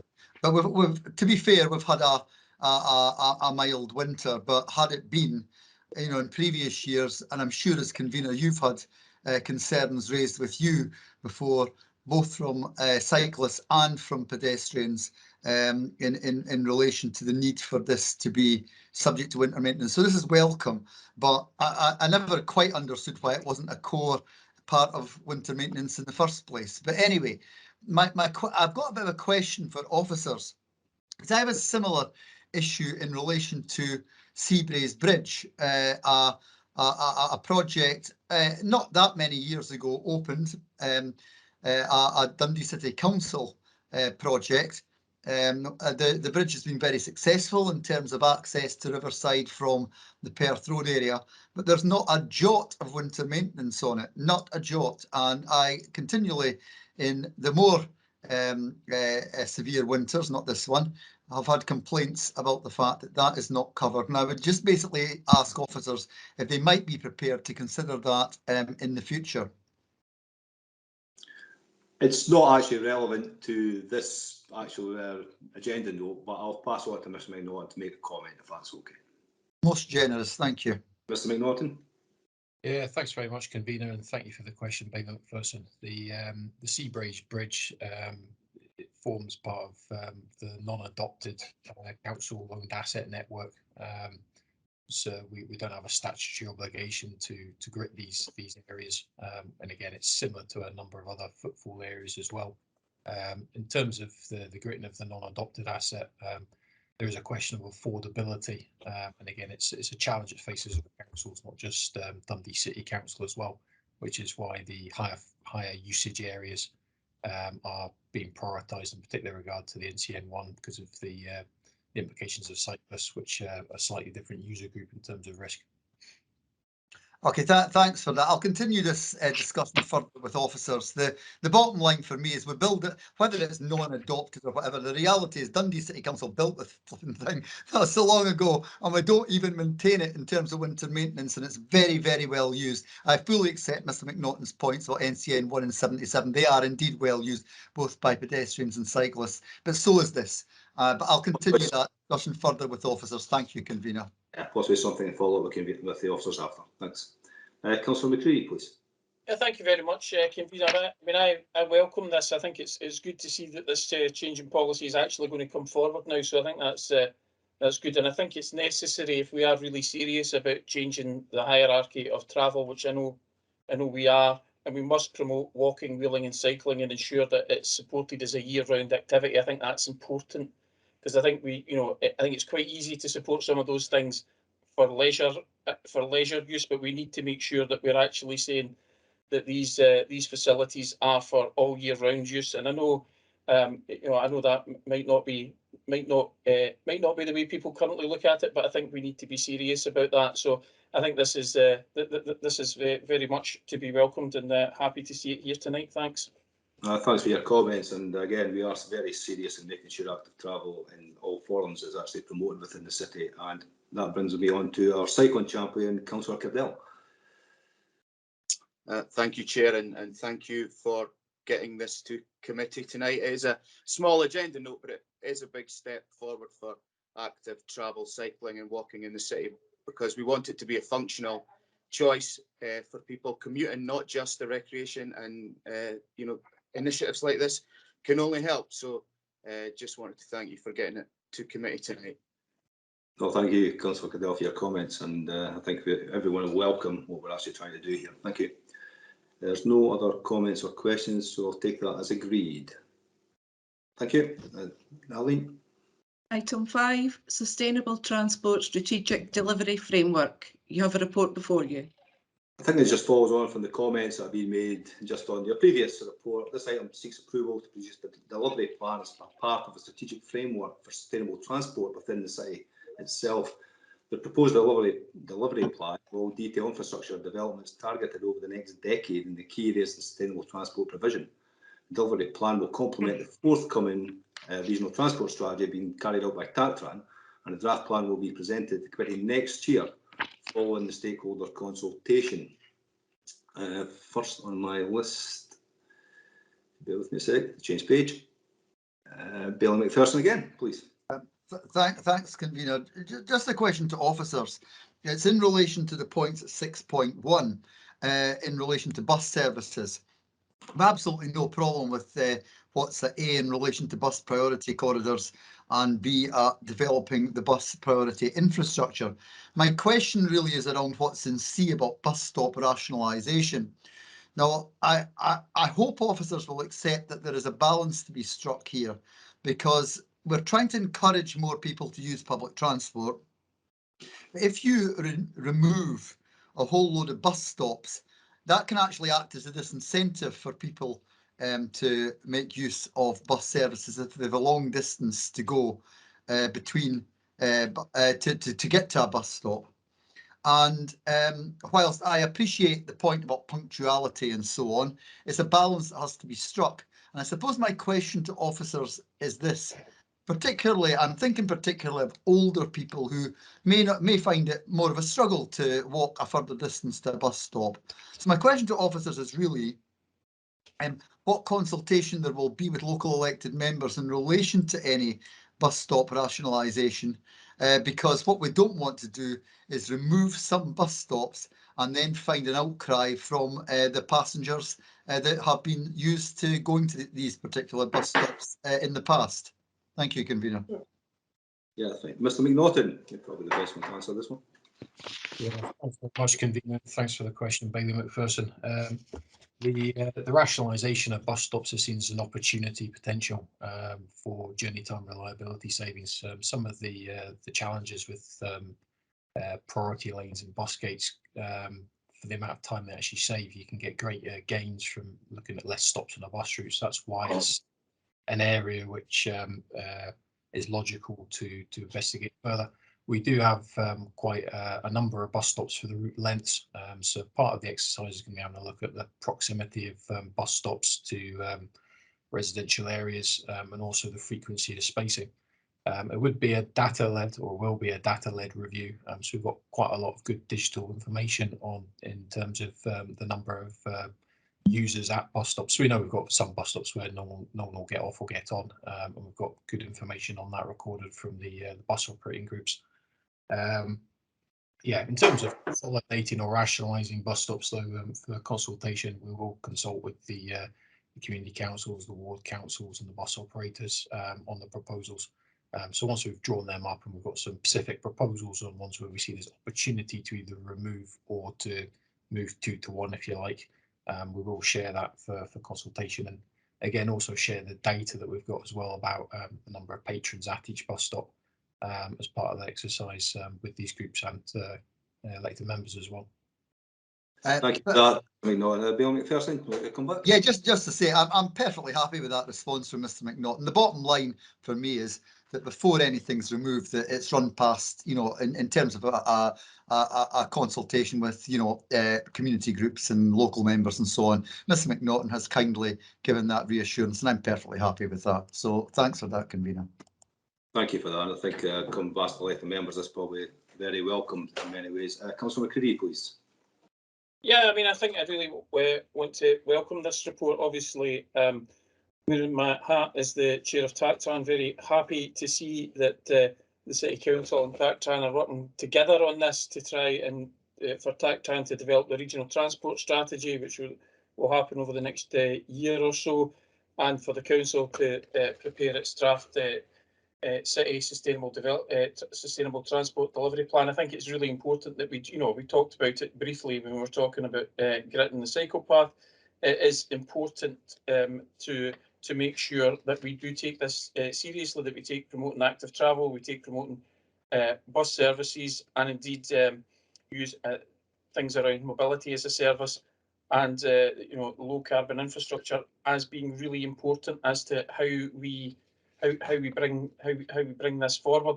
And I think it's important that we do work with local elected members, as has been said. And I think it's also important that we also look at those who provide transport services within the city, and we want to build the bus partnership in this area and the wider region. But we also want, I think, to be pretty demanding of some of those bus companies that can appear to make profits, whilst not always providing the service that some of the more vulnerable folk in the city need. Some of the people with mobility issues, which I think is the issue around the issue around rationalisation of bus stops makes perfect sense in getting the buses running quicker, but that extra 100 metres or whatever, or that extra incline on a hill might be the thing that stops that person with a mobility issue getting that bus. So I think we need to be very careful about that, and I think we've talked in the past around the need to look at what we can do in terms of demand responsive transport and community transport, and I think we've made some steps in that direction, and we need to continue to make more. But I think I look forward to seeing the outcome of these plans being developed, and for that to come forward to committees in the future and indeed wider. Thank you, convener. No, thank you for your comments, and I think it's actually welcome. Being the chair of TACTRAN, I hope you push the benefits for Dundee within the board chat conversations. Again, working with TACTRAN and the RTS is the right thing to do, but this is actually creating a sustainable transport delivery plan for the city as well. And I think you touched on a number of the points with regards to mass buses, active travel, and mobility as a service being the priorities, and I think that's a right way to go for the city. Councillor Rome, please. Thank you, convener. I too wanted to welcome this report and thank Mr. McNaughton for the work that's been done on this. I was particularly interested, as well as other councillors, Mr. McCree and Bailey McPherson in the past. I've talked about demand responsive transport. So I really want to ask Mr. McNaughton about the plans for engagement with the Community Transport Association regarding mass, regarding the opportunities involving community groups, and what conversations, what dialogue he's going to have with that going forward, because obviously demand responsive transport is going to be a huge factor, and indeed the report references the growth in car clubs. So I just wonder what dialogue we're going to have going forward with that. Thank you for that. Mr. McNaughton, please. Yeah, thank you, convener. Thank you for the question, Councillor Rome. We continue to have dialogue with a number of organisations, groups, community groups, private sector operators, and third parties on opportunities and options for expanding a range of different mass-enabled objectives, both around events and community transport, and that dialogue will continue, and we'll look to seek to bring on opportunities where we can in the future throughout the duration of this. Thank you for that. Follow-up, Councillor Rome? No, just to say that that's very helpful. Thank you. And I think, as I say, this report is it's overdue in many ways, and it brings together a lot of work that was already taking place and under a heading which it really needed. So thanks again. Thank you for that. Councillor Short, please. Thank you, convener. It's almost 3 years now since I started to walk the walk, literally, and gave up my car. And so to actually see, finally, that we've got some storage for bikes in here, because at the moment it is just literally walking the walk and taking the bus, which was a bit awkward when I had to try and get a PCR and wasn't going to walk all the way from my house to Dundee. And so that therein lies one of the problems. I refuse to carry a bike up to the house, and I think I'm not alone. A lot of people are like that across the city, especially those of us who live in corner blocks. I wonder if Mr. McNaughton can perhaps expand a little bit on what the theory is with regards to storage for bikes. Are we going to replace car parking spaces? Are we going to work with RSLs and PSRs? How do you imagine it's going to actually have an impact on the street scene of the city? Ms. McNaughton, would you like to answer that, please? Yeah, thank you very much for the question, Councillor Short. It's going to be a multitude of different solutions. 3 of the main ones are going to be for short stay parking, particularly around localities. If it's recreational areas or shopping precincts, that type of short stay visitor bike parking.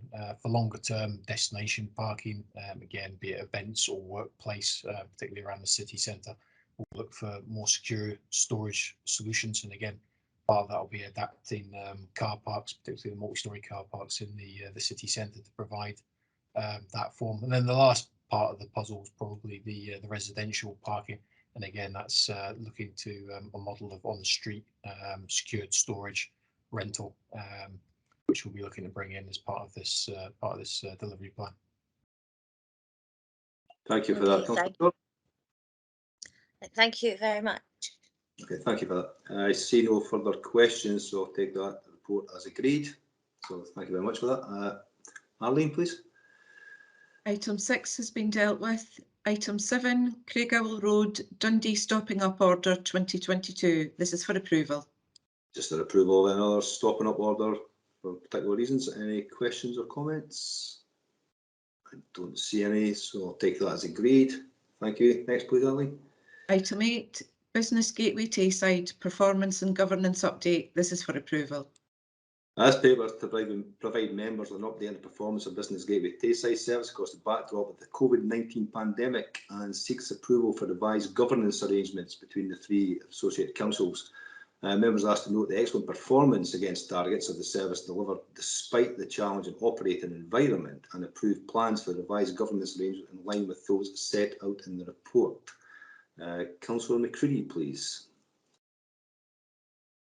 Yeah, thanks very much, Convener. I mean, I basically welcome the report. I think it's a crucial area of business for the council. I think it's also important that councillors have a good understanding of what has been done to help promote, business growth in the city. And I think, I think what the report highlights is that's probably not been the case in some respects, or not as good as it could have been. And I think it's good that we, I'm sure it probably possibly ends up with even more meetings, but that might, I think it will be worthwhile to, if it highlights the important area of business. And I think there are good statistics in the report, and I think it's important that we acknowledge that. And I think it's also important, that we acknowledge some of the challenges that still remain, and that there are challenges there for people creating businesses, and for people getting into work in the city. So I think that on the whole the report is very welcome, Convener. Thanks. No, thanks for your comments. Councillor Short, please. Thank you, Convener. I'd just like to take this opportunity to thank City Development staff.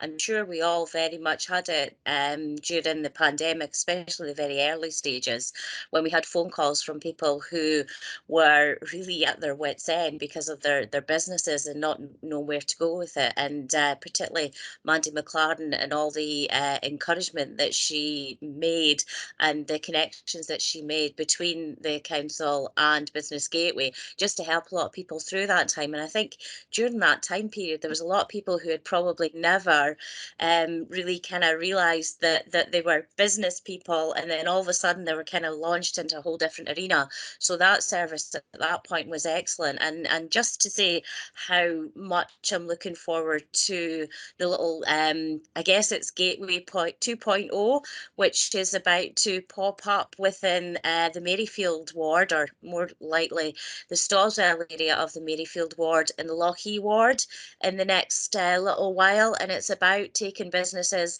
and I think there's a few of them that I've talked to in the ward who have appeared on the back of COVID.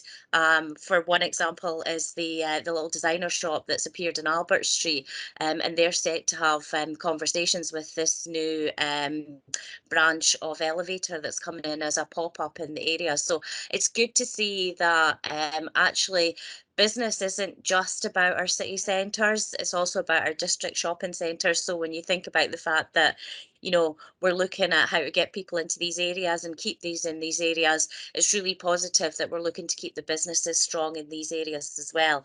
And I'd really like to thank for the work that's gone into that, because it's something in the district shopping centres. They didn't become part of the Scotland Loves Local with regards to that project and the Chamber of Commerce, but they've got a specialised one for Lochee and Stoswell, so that's excellent. Thank you.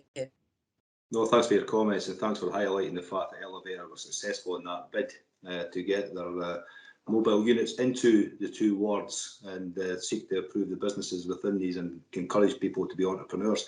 And I think Mr. Presswood will pass on your comments to the relevant officers and pass it and welcome the comments you've made for them. I think that's agreed. Yep. So I'll take that committee report as agreed, please. Next, Arlene, please. Item 9, transfer of employability functions. You have a report before you. This is to update committee on the devolution of Scottish Government employability funding to the Discover Work Partnership, because there's a request to carry forward employability funding into 22-23 and seeks delegated authority and to legally commit funding to employability providers through a range of methods, including a competitive challenge fund and process undertaken by Discovery Work Partnership. Councillor Rome, please. Thank you, Convener. It's not a long point. I just wanted to take this opportunity to thank City Development officers for their work on this, for the rationalisation of these programmes, which has led to real progress, including the highest employment rates in 20 years, I believe, and above the Scottish average, as well as you previously mentioned there in 7.1, achieving those flexibilities for funding and being able to take them in the future, which will have a real impact on the ability to fund projects going forward. So I'd be grateful if my thanks could be passed on to officers. I've also seen firsthand the work that they've done in terms of the employability team, as you yourself have, Convener, and I'm very impressed, very happy to support it, and hope all members would help promote them going forward. So thanks again for your comments. I think the employability team are doing an excellent job through very difficult circumstances at the moment. Councillor Short, please. Sorry, I should have said this right at the very beginning, and I do apologise in advance to Arlene Hay and Roger Many. I may have a conflict because I have taken up a place on a board who provide employability and may be looking to feed into this. So I just better make that conflict. It's obviously a non-financial, but making it clear for the committee tonight that I'm on that board. And it's ECD. Thanks for that, and Mr. Many will take that on board as well. Thank you. Take this report as agreed. Yes, that's agreed. Thank you. Next report, please. Item 10, Draft National Planning Framework 4 and the Planning Scotland Act 2019. You have a report before you. Again, another report and publication of content of the Draft National Planning Framework NPF 4, and we seek approval of the Council proposed response to their consultation. The report also provides an update on the implementation of the Planning Act in 2019. I'll bring in Councillor McCready, please. Yeah, thank you very much. I'm happy, if it hasn't already been done so, for my amendment to be shared. But hopefully you'll be able to agree it, Convener. I mean, I want to welcome the report. I think it is helpful, and I think hopefully there might be an opportunity for the council, when it sits as the planning authority, to reflect the modern realities that we face, which sometimes current policies maybe stop us from doing so. I want to talk about two particular issues which I think would strengthen the response, and one of them is about protecting the city centre, our district shopping centres, and indeed local community shops, which are important across the city. These shops, you might call them high streets and places, we call them district shopping centres, and the Perth Road, Lochee High Street, Brook Street and the Ferry, Albert Street, the Hilltown or Strathmartin Road. I think they do need to be protected, and I think we have to look to do what we can to protect those shops, because I think they do provide some of the identity of those local communities, and we need to also do what we can to protect the city centre. And we see that whilst there are some good things going on, there are also clearly challenges in the city centre with some big retailers having closed down or moved out in recent years, and we need to look at ways in which we can protect them. So I think there should be a presumption against out-of-town developments and against drive-through restaurants. I think that's something that I think is kind of hinted at in the report, but I think we need to. I think I would like officers to maybe, if we could give them the opportunity today to kind of beef that up, because I think we've acknowledged the climate emergency, which is obviously very important. I think if we're serious about that, we need to look at whether out of town and other car-dominated developments are what we want to be promoting, and we also want to see, the report is talks about the 20-minute neighbourhood. And I think we want everybody in Dundee to be living in a 20-minute neighbourhood. And I think that essentially, I think that 20 minutes should not be 20 minutes to jump in your car and drive to a drive-through restaurant. I think we need to look at promoting restaurants, cafes, food takeaways in our district shopping centres, and that's one of the things I want to do. And the other issue is something that I've raised before in committee, and I've raised it in planning committee and been told that I was out of order. So I'm trying to get to a point where I might, in the unlikely event that I'm in planning committees in the future, that there'll be that I'll be in order when I'm if I choose to raise this, and that is the issue of developers promoting developments and shall we say exaggerating claims for jobs associated with planning applications, making claims for which there is no evidence, and you might even say come across as they've thought of a number and then doubled it and told us that that's the amount of jobs that are there. So is quite specific. I would want us to say in the response that if there is to be any credence given to job figures promoted by developers, then they should deliver a robust report that makes clear how they have arrived at a figure, that the figure must be full-time equivalent posts. And I would particularly stress that full-time equivalent posts, because I think we have in the past been given multiples of 0-hour contract jobs, which is just unacceptable, I think. And how they've arrived at the figure, and I think it must also take into account job losses due to developments out of town. So I think we've talked about community wealth building, which is also in the report, and I think we must use planning to protect jobs in our communities. And I hope that you'll be able to agree with my proposal, convener. And if I need to, I'm happy to move the amendment in my name. Thanks. Thank you very much for that, and I won't make any comment whether you'll be in the planning committee in the future, but I think going back to your amendment here, I have no issues with it at all. I agree with probably 99.9% of what you've said. I think the only thing you missed out was a community wealth building within the NPF4 being part of that as well, and seeing what we can actually do to achieve things within the city. So I see Councillor Bailey Keenan's second year, but I'm quite happy to take it as read and put this into the report. If that's minded to Bailey Keenan, you happy with that as well? Yep. Sorry, Kevin, you're on mute. Yeah, I'm more than happy to accept. You just move forward. That's fine. I think the sentiment is there. Thanks very much for that, and that could be amended. Thank you very much. Can we take that as agreed with the amendment? Yes, thank you. Can we move on to the next one, please, Ali? Item 11, tenders received by Head of Design and Property and Head of Sustainable Transport and Roads. This is for approval. As we say, there's a number of tenders within here. I won't go into them all in detail because we'll be here for a while. But I see Councillor Duncan, you were the first one to... Sorry, can I just note there's a declaration of interest from Councillor Rome. Can he come in first to make comment first? Yes, sorry, convener, just with the other remarks but declarations of interest, it did occur to me that, as I've commented in this committee before, that I have a non-financial interest because my son attends one of the facilities that will benefit from this. Okay, thanks. That'll be noted by Mr. Mary. Councillor Duncan, please. My apologies for holding you back. No, not at all.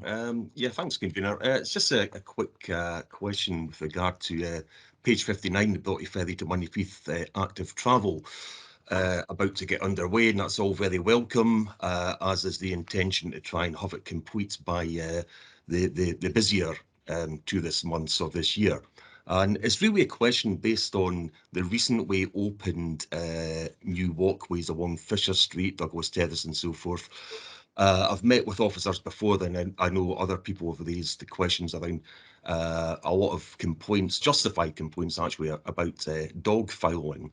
Now, I've had assurances as to when those sections are formally handed over to the council by the contractors, they've been specifically designed to be wide enough to accommodate mechanical sweepers. So that would be an enhanced cleaning regime, which would be very welcome.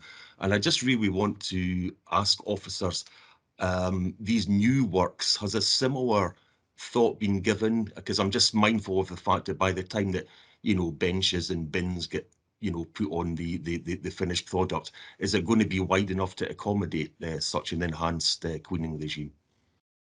Thanks for that. I don't think it's quite relevant to the tenders we have in front of us. Maybe take a bit of opportunity. Can maybe ask you to maybe take up with officers off plan here and just have a discussion following that. I don't mind. I just thought it might have been a useful, you know, enlightenment. That's all. Yeah, that's fine. Thanks very much for that. Okay, there's no other questions or comments, so we'll take that one as read and agreed. Thank you. Can we move on, Arlene, please? Item 11A, management and renewal of thin-walled carbon steel pipework. You have a report before you. Yeah, thank you very much for that. Firstly, I can apologise for this report being circulated later than normal for the committee papers, but I've been advised by an officer this matter requires immediate attention for the reasons set out in the report. I'm sure I speak for every elected member when I say I'm angry about what's intended to be an effective material installation process, which has fundamentally failed to perform as anticipated, resulting in significant expenditure for the council. I hope that members will agree to take the action set in the report, and noting that a further report will come in due course, looking at the broader issue of thin wall carbon across our properties. I think in this particular case, as it's a late report, I think it'd be worth bringing in Mr. Presswood just to give a bit of background on this. Mr. Presswood, please. Many thanks, convener. And I would certainly echo the comments you've made in your introduction in terms of the lateness of the report, but the requirement to move forward for the reasons set out in the paper. I did just want to say a couple of things by way of background in terms of the national context for this. Thin-walled carbon steel pipework was first introduced in the late 1990s and was fairly widely installed in the early 2000s. Now, it became apparent at some point after the installation of the Dundee House system that there were issues arising with this, caused largely by internal corrosion, which we believe may have happened at the point of installation of this. There have been a number of high-profile failures since the specification and implementation of the Dundee House piping system, including the failure of the thin-wall carbon steel pipework at Belfast Royal Infirmary, and that was identified as an early stage during the construction of the hospital. That resulted in a significant delay and additional cost prior to the commissioning of that building. Building on that, the experience of NHS Wales resulted in an Estates and Facilities alert in May 2016, which resulted in several failures of the carbon steel heating system. The alert stressed that the majority of failures could be attributed, at least in part, to poor fitting during the construction phase, allowing oxygen into the system. So clearly this is a national issue. That there are lessons learned at a local level. I'm sure members will wish to explore that further in the comments and questions tonight.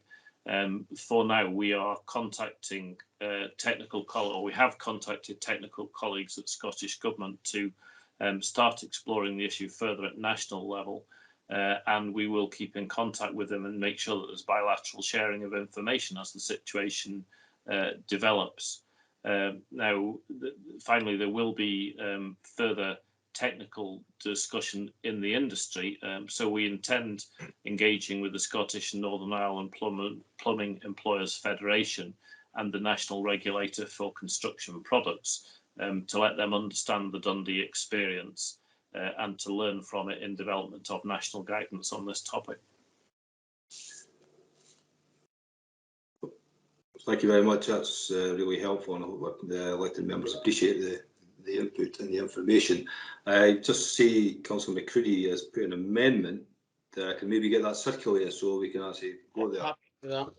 And everyone gets a chance to read it. Can I ask Bailey McPherson to first question, please?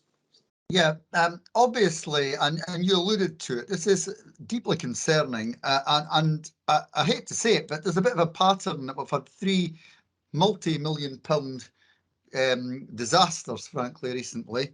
Roof tiles, Olympia building, pipework at Dundee House, and they all have one pattern. They're construction projects, and I suppose the assurance from officers is really to ensure that we absolutely have robust procedures going forward, because quite frankly, you're talking about between the 3, £10 million worth of additional cost involved. I have got a specific question, however, and it's in relation to what Mr. Presswood said in relation to the situation in Belfast. Now, my understanding is it wasn't Belfast Royal Infirmary, but Belfast Royal Victoria Hospital that had the issues around the thin walls, carbon steel pipework and the corrosion issue that Mr. Presswood alluded to. And the reason I mention that is that in what I've read about what happened at Royal Victoria Hospital Belfast was that happened in 2012-13. That's a decade ago. And it was very well publicised at the time because it delayed the whole project there. Now, I fully accept that our thin-walled carbon steel pipework at Dundee House was installed as a result of a tender in 2009. So it was already in place. But I suppose the obvious and fundamental question I have for officers is this is a decade on from the situation at Belfast Royal Victoria Hospital. And what have we been doing in the meantime? Should this not have been attended to, inspected and attended to a much earlier phase? I'm not wishing to be critical here, but I'm genuinely asking the question what we've been doing over the last 10 years, and perhaps we can get some reassurance from officers in that regard. Thanks for that. I'll bring Mr. Presswood back in and see if he can answer that one. Many thanks, convener. And Bailey McPherson, I'm absolutely like you. It is important to emphasise that officers have been monitoring and exploring the situation. Now, I'll invite Mr. Martin to speak a little bit further about the inspection regime. It is important to say that thin-walled carbon steel pipework has not failed across the country. There have been failures potentially linked to the installation technique within individual buildings, but the council has a number of other installations which at the moment are not showing signs of failure. So it does seem to depend on the specific installation. Officers have been monitoring the situation, and I think members will be aware that there have been problems in Dundee House previously. The pipework on the roof had to be replaced initially. There was an issue with the main riser main, which again caused an outage within the building for the IT room because of the coolant failing.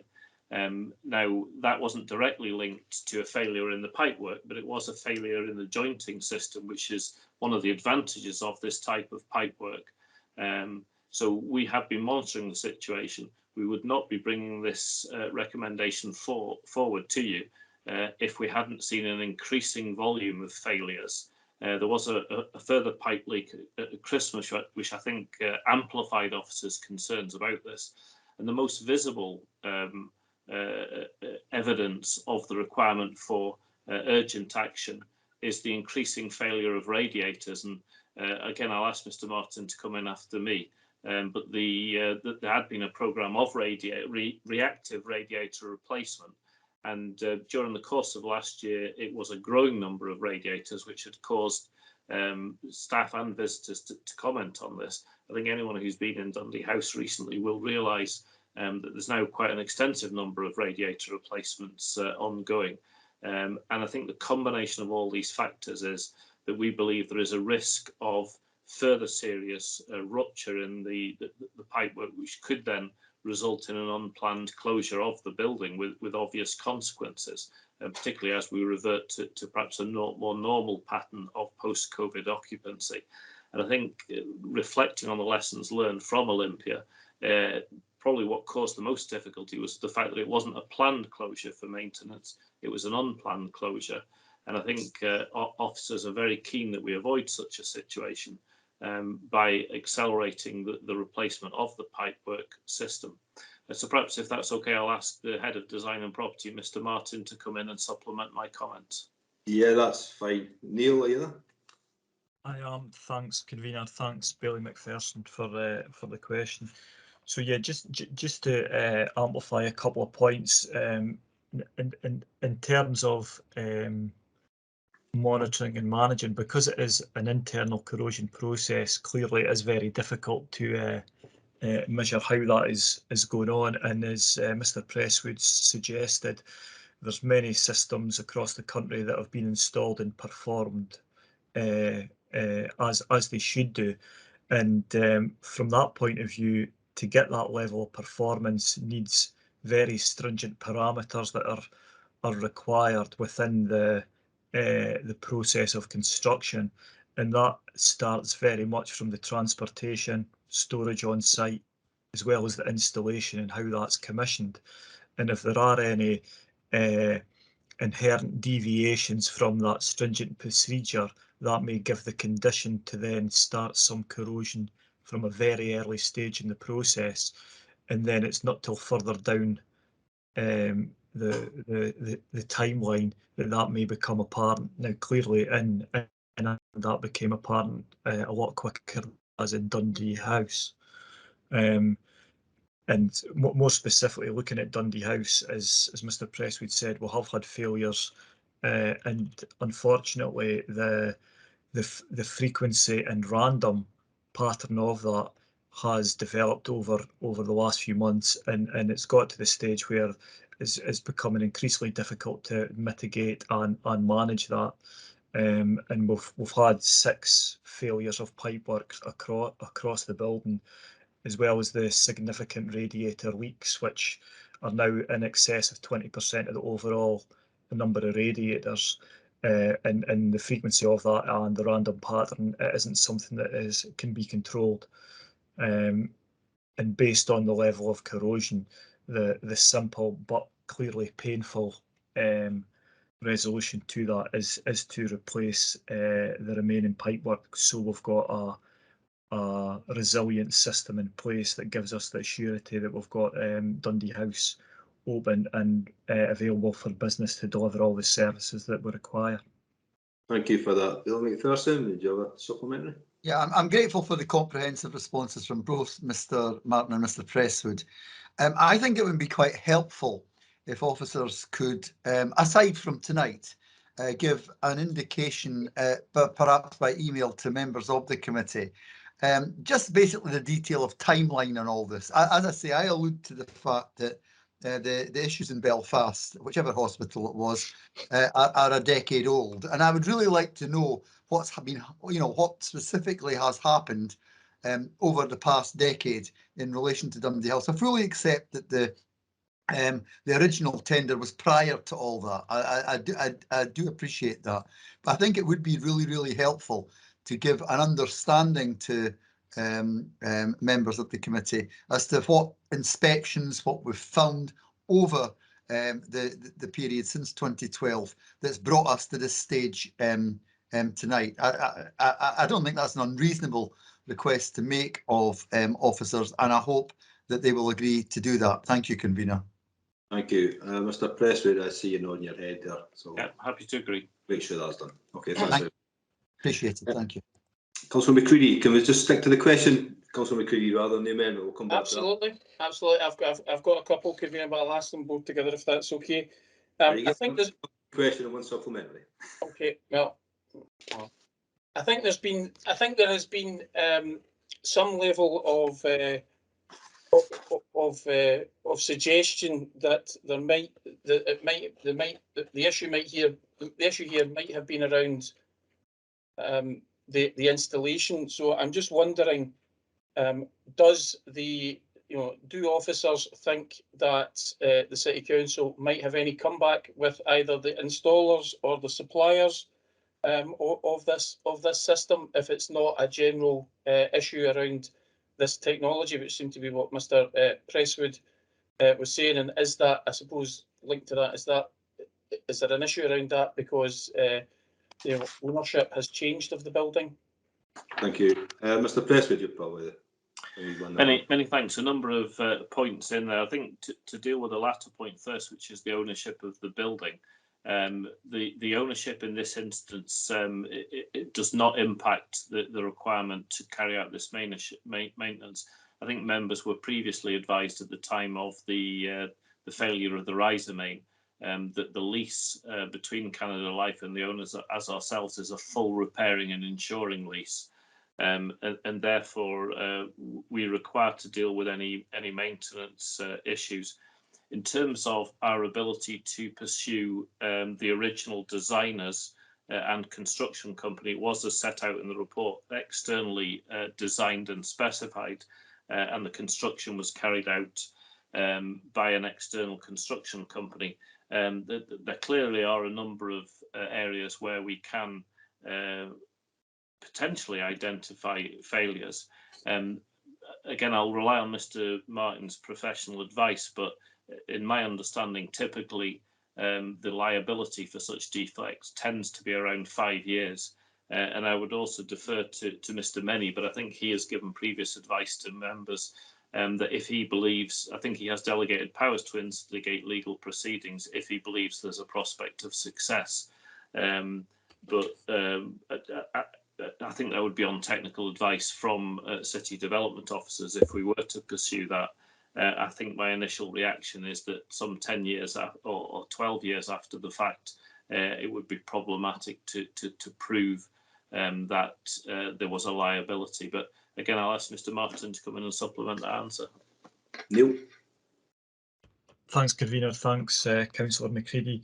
Yeah, just in terms of that, obviously something that has happened very early in the life of this building is something that would look closely at for recourse. And officers are, as part of this process, collating information on that basis, and we have been in dialogue and will continue to be in dialogue with Mr. Many. Possibly Mr. Many might want to make comment on the legality of that at this point.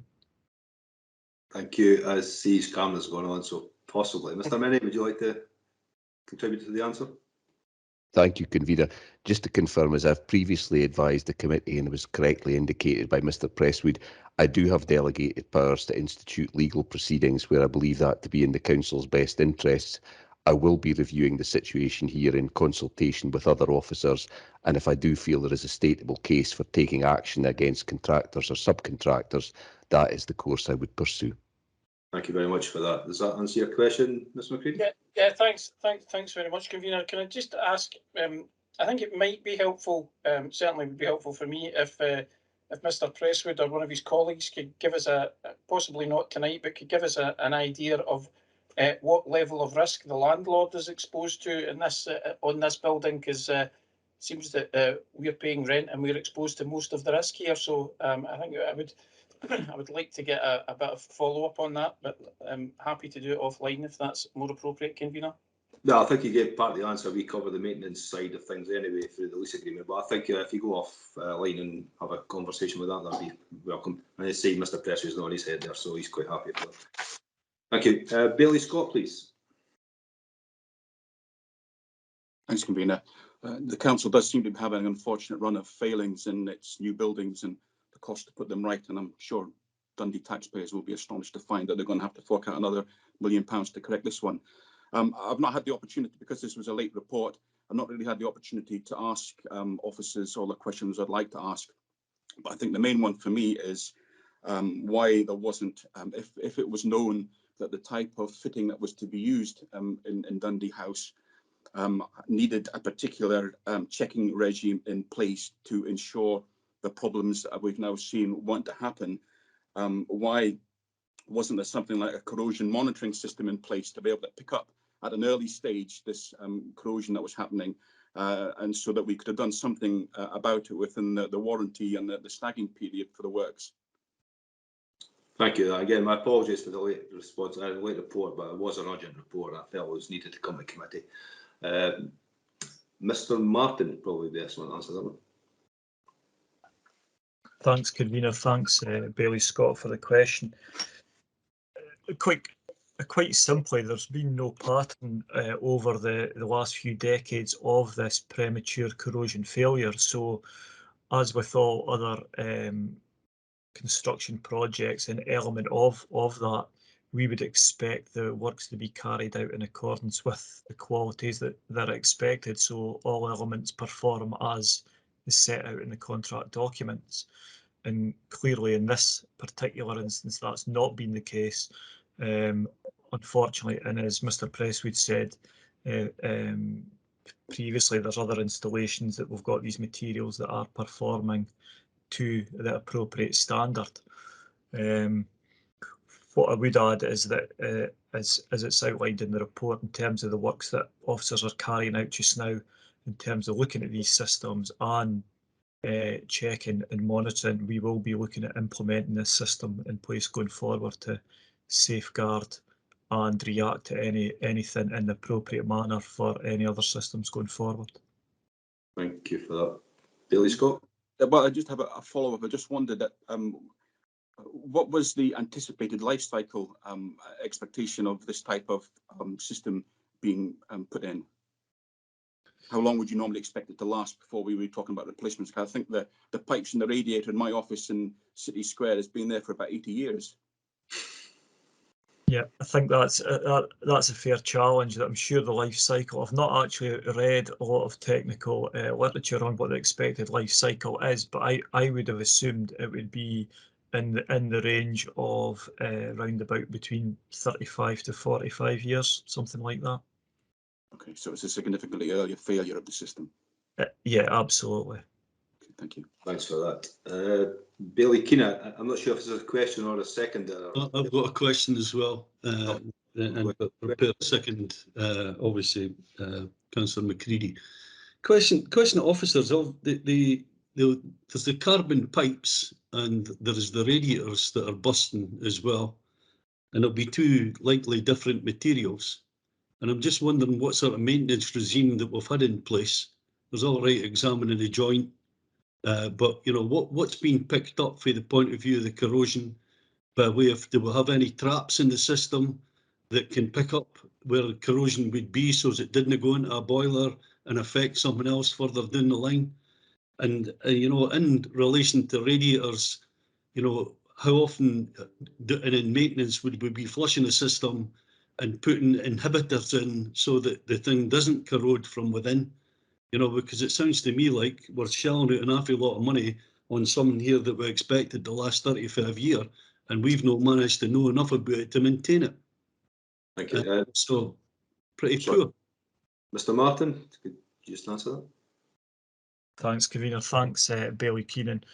In terms of this system, it possibly is definitely different from what we've all got in our homes, where we've got central heating, in terms of being a sealed system. And one of the keys to this and to avoid corrosion is to ensure that there's no air and oxygen that gets into the system, which would generate this corrosion. So when it's put in during the construction process, the pre-commissioning, the cleaning and dosing of the system is paramount to getting that solid footing in terms of how the system will perform going forward. So it's not a case of that during that period that we've had since it's been in place that the maintenance regime hasn't been looked at. It's expected that that system should perform from day one to avoid corrosion, as has happened in other systems that we have in place. That said, because we have had issues with the system and repairs have been done, at each point in time when that's done in conjunction for good practice, the system's then flushed out, redosed, and that can then agitate and cause issues. So during that time, as Mr. Presswood's commented on, when we've had to go back and do the works on the roof and the verticals, there's two opportunities where further dosing and cleaning could have aggravated the corrosion that has already been in place. Billy Keenan? Yeah, so, but we've replaced 20% the radiators, I was hearing, or is it needing to replace 20% the radiators? So every time you've taken a radiator off the wall, you've broken into that system. How do you recharge up that system and make sure that there's inhibitors go into it enough to protect the whole of the system? In terms of the radiators, that has occurred over a shorter period in the last number of months, particularly the increase of that. So would suggest in terms of those, they would have able to close them at the localised valves. But I think the whole context of what we have to look at here is that in terms of the liquid and water that's in the system, whether it's the pipework or the radiators, that is going through the system, and the whole network needs to be replaced. So the 80% of the radiators that aren't replaced today, they will have corrosion in them. So hence why we need to do the full works to get to a neutral point to start and ensure that there isn't any corrosion within the whole network. Thanks for that, Neil. Can I ask another question? You've had a supplementary, Billy Keenan. We'll move on to, there's no further questions. Okay. Can we go to the amendment proposed by Councillor McCready, please? Thanks very much, Convener. I think there are, as others have already said, it looks like there is a very unwelcome pattern emerging here. In a few short months, we're approaching a figure of around £10 million for repairs that seem, to say the least, to be out of the ordinary and unexpected. And the question to some extent is, what else could we have done with that money? Given the report before us this evening, given the ongoing issue at Olympia, the issues regarding the roof repairs, which have all come to light in the last few months, I think there is a need for an independent review of repairs and maintenance of buildings of the council. I would say any councillor who doesn't think that this is required should ask themselves, are they prepared to say this evening that there are no other hefty maintenance bills waiting to see the light of day in the council's property portfolio? And if your answer to that is no, that you can't say for sure that that's the case, then you should support my amendment. We need to know that the property maintenance has been done properly, that the resources are there. It looks like that might not be the case, and I think as councillors we have a duty to get to the bottom of that. And the question is around, are the proper resources there in terms of personnel, processes and resources? Because it may very well be, that it would be worth spending thousands, possibly even hundreds of thousands of pounds on additional staff to save £10 million. That's the blunt place where we are. We often talk about spend to save. We don't know whether, we could have done this. So we cannot sit back and wait for the next bill to come our way. The committee should be proactive in making sure that the city's resources are being looked after properly. The people of Dundee are facing a cost of living crisis. The council tax is going up, and we proposed it going up as well.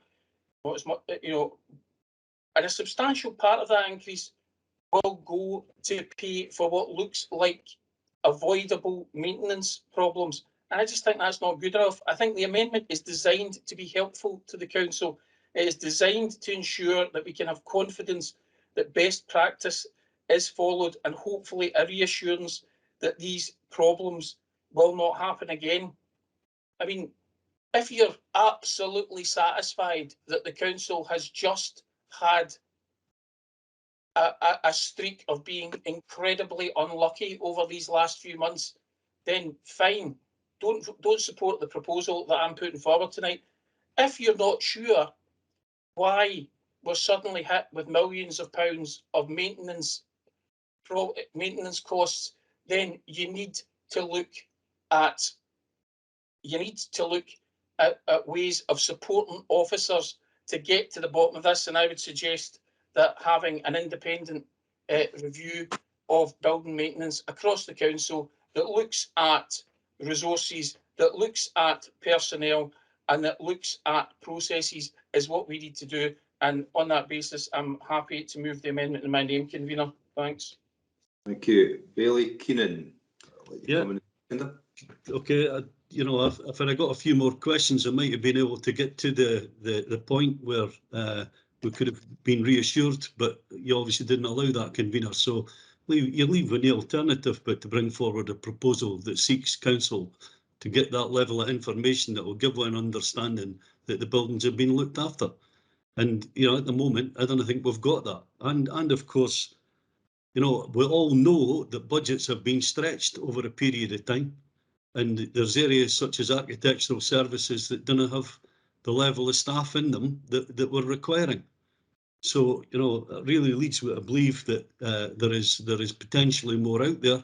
And I would hope that, as Councillor McCready said, if you're in any way doubt whatsoever that you think there's another bill could be just round the corner, then it's do the right thing and support this and bring forward a report that gives a real indication of what the condition is of our buildings, because we certainly need it. We often heard tonight that we've got an asset that goes over the railway that's an unadopted asset, so we didn't maintain it in any way.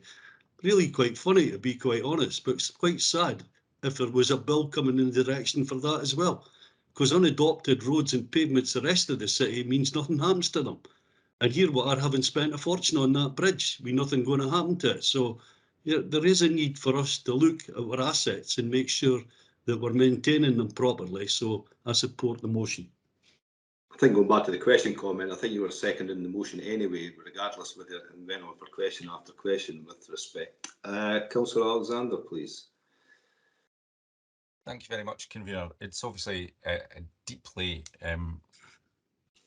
irritating, I suppose, best description report to be considering, given the nature of it and obviously the cost associated with that. But I think there's a couple of points really to pick up on, and I know it sometimes it perhaps suits a narrative to amalgamate a series of issues and present them as a constant, and I don't think that's the case in this instance. Now, since this report has been provided to elected members, I've done a little bit of research, but I certainly don't claim to be an expert. And what's very clear in the situation that we've seen in Dundee House is that there has been a fairly rapid rate of corrosion that's resulted in this system failure, which couldn't have been predicted or perhaps picked up at an earlier stage, or perhaps it could have been. But I don't think that likely the scenario. I also referenced the Estates and Facilities alert that was issued on behalf of the Department for Health, the NHS National Services Scotland, the Department for Health, Social Services and Public Safety, and NHS Wales as well, which specifically mentions that corrosion can progress to an advanced stage much quicker than expected, which leads to unexpected failures. Exactly what we're seeing here. This is not a localised issue, as far as I'm concerned, on the basis of not only the contents of the report, the professional advice offered by officers of the council, but also given the significant amount of information and data that is available online on this very subject. And I think it makes sense in that regard to have further reports which detail and provide us with further assurance or further information on the systems across the city. Because what we're talking about here tonight is one specific matter, Dundee House. And we know already from officers and from the report that there are systems in place that don't seem to be exhibiting any of the same issues, and long may that be the case. I think the amendment being presented is slightly early in coming forward, because what I would like to see is that information that is all-encompassing across these systems, so that we're able to identify, have a discussion around the specifics around this system, how they're operating elsewhere, and perhaps also allow us to identify any issues. I think it's also important to say that there is also already extensive work that's underway, not least on this subject, as the report referenced at recommendation D, but the independent assessment into the roofs, for example, which will be across service areas, and we'll look at process and we'll look at staffing, etc. So what I don't think we need right now is just a further independent inquiry or independent assessment before we've had the ability to scrutinise in any great detail the wider issue and what officers are telling us. So I would suggest that if there is that call, that I would certainly be wanting to wait until I've seen the contents of that further report that provides the information that we require, rather than prejudging or trying to make an assessment of that in advance of having seen any report. Now, the recommendation is very clear. Officers will carry out a thorough assessment of all of those systems across the council, and the process and the background will be looked at as well, as Robin Presswood has already mentioned, and that report will come back to this committee for consideration. So there is no question about further investigation of the issue or further questions, further assurances that we require as elected members. But I want to see that report. I want to see the detail, and I also want PwC to be able to continue their work unabated and provide us with that report, which will give us hopefully some of the assurances that I think all elected members are looking for. So I don't think this is the time to be moving that amendment. So my suggestion would be that we endorse the recommendations, which will provide us with a further report and will give all elected members that opportunity to consider the best way forward thereafter. Thank you for your contribution, Councillor Alexander. It's very well said. And I think I would tend to agree with you totally. I think we really need to see as in recommendation D, the further report across the whole portfolio of the council buildings where this is associated with before we can make any comments on whether we look to do anything else. And I think it's important that we do have an ongoing independent report due from PwC on building maintenance anyway. So I think I'll cover that remit of what's been questioned within this amendment. So I'm minded to just propose that we go forward with the report as written. So can I get a seconder, please? I'm happy to formally second, or Councillor Romasin. That's fine, Councillor Alexander, thank you. Mr. Menny? Yes, he popped up. Thank you, convener. Now that you've been seconded, I have no further comments and the matter can be put to the vote. I got in there quicker this time, Roger. Over to you, Arlene, please. Thank you. The motion by the convener, seconded by Councillor Alexander, is approval of the report recommendations. The amendment by Councillor Macready, seconded by Bailey Keenan, is as circulated. Convener. Motion. Councillor Alexander. Motion. Deputy Lord Provost Campbell. Motion. Councillor Cordell. Motion. Councillor Dawson. The motion. Councillor Hunter. Motion. Councillor Lynn. Motion. Councillor Rendell. Motion. Bailey Roberts. Motion. Councillor Rome. Motion. Bailey Sawyers. Motion. Councillor Short. Motion. Councillor Smith. Motion. Bailey Keenan. Amendment. Councillor Cruikshank. Amendment. Councillor Macready. Amendment. Councillor McIrvin. Amendment. Councillor Mara. Amendment. Councillor Richardson. Amendment. Bailey Wright. Amendment. Bailey Scott. Amendment. Councillor Hay. Amendment. Councillor Scott. Amendment. Bailey McPherson. The amendment. Councillor Duncan. Amendment. Lord Provost Borthwick. Motion. Councillor Murray. Motion. Councillor Ross. Motion. That's 16 for the motion, 12 for the amendment, so the motion is carried. Thank you, Arlene. Can we go back to the agenda, please? Yeah, that takes us to the confidential part of the agenda. Do you wish to deal with this in the usual way? Everyone agreeable to that? don't see any questions or comments, so thank you for that, and that's the business for City Development this evening. Thank you. Thank you, Convener. The final committee this evening is the Policy and Resources Committee. Good evening all. We'll just crack on with the business. Tracy. Item 1 on the agenda is declarations of interest. Does any member wish to declare an interest in any of the items on the agenda? Any declarations? Nope. Thank you very much. That takes us to item 2, customer services and IT, frontline service update 2021-2022. You are asked to note the contents of the report. This report before us provides an update on activities undertaken by frontline staff in customer service benefit delivery, advice services and IT teams during 2021. And I hope you all join me in recognising the significant amount of work undertaken by all of these teams to keep us all operating during the course of the pandemic, and also ensuring that citizens and businesses were provided with the support that they required during what was a very traumatic period.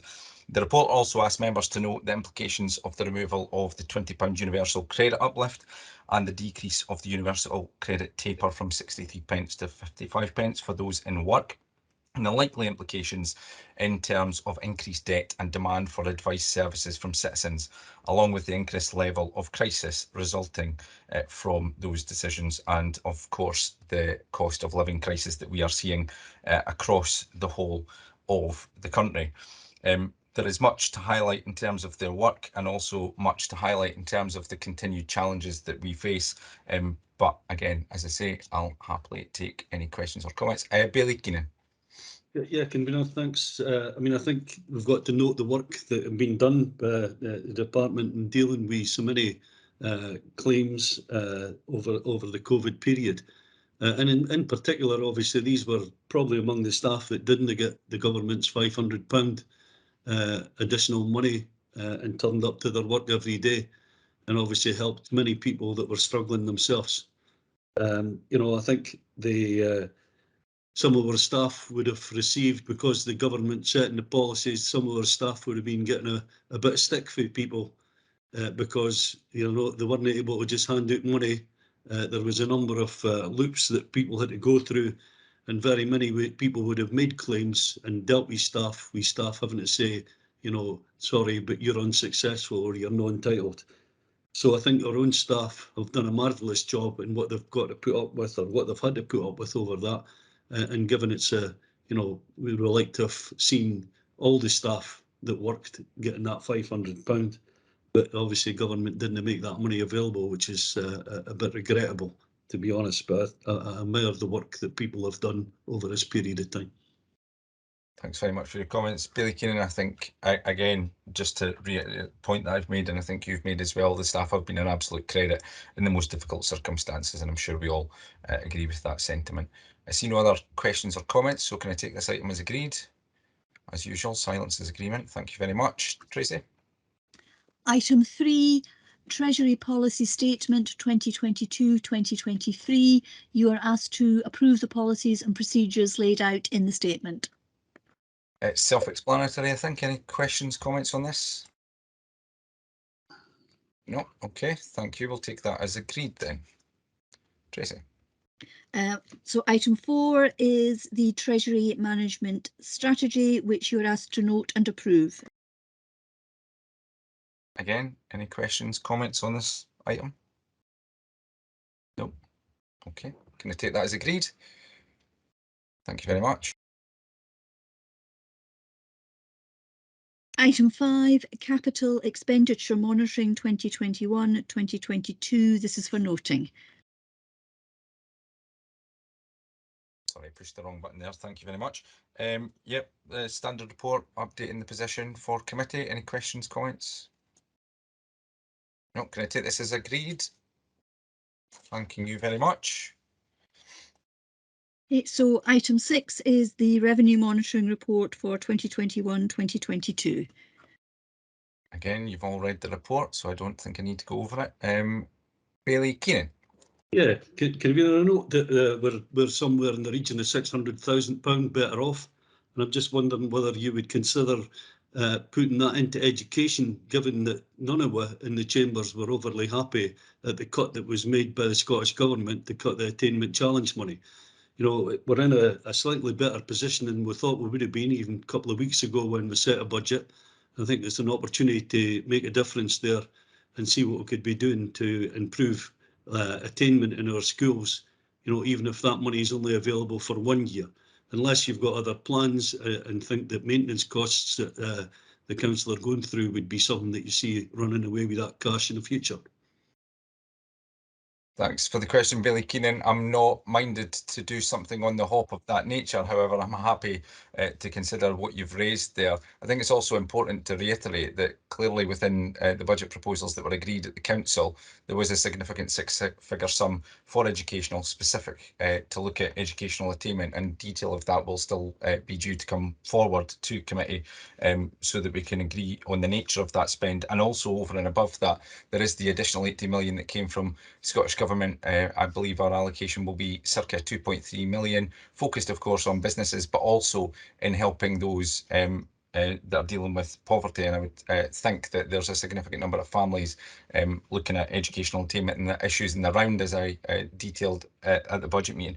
So more than happy to take your request on board, and I think that's for a further discussion rather than doing it on the hop tonight. Thanks. Okay, any other questions on this? Nope. Can I take this item as agreed? Thank you very much. Shortest P&R in I think 5 years. Thank you all for your attendance, and we shall see you all soon. Take care. Thanks everyone. Thanks indeed. Good night. Thank you. Good night.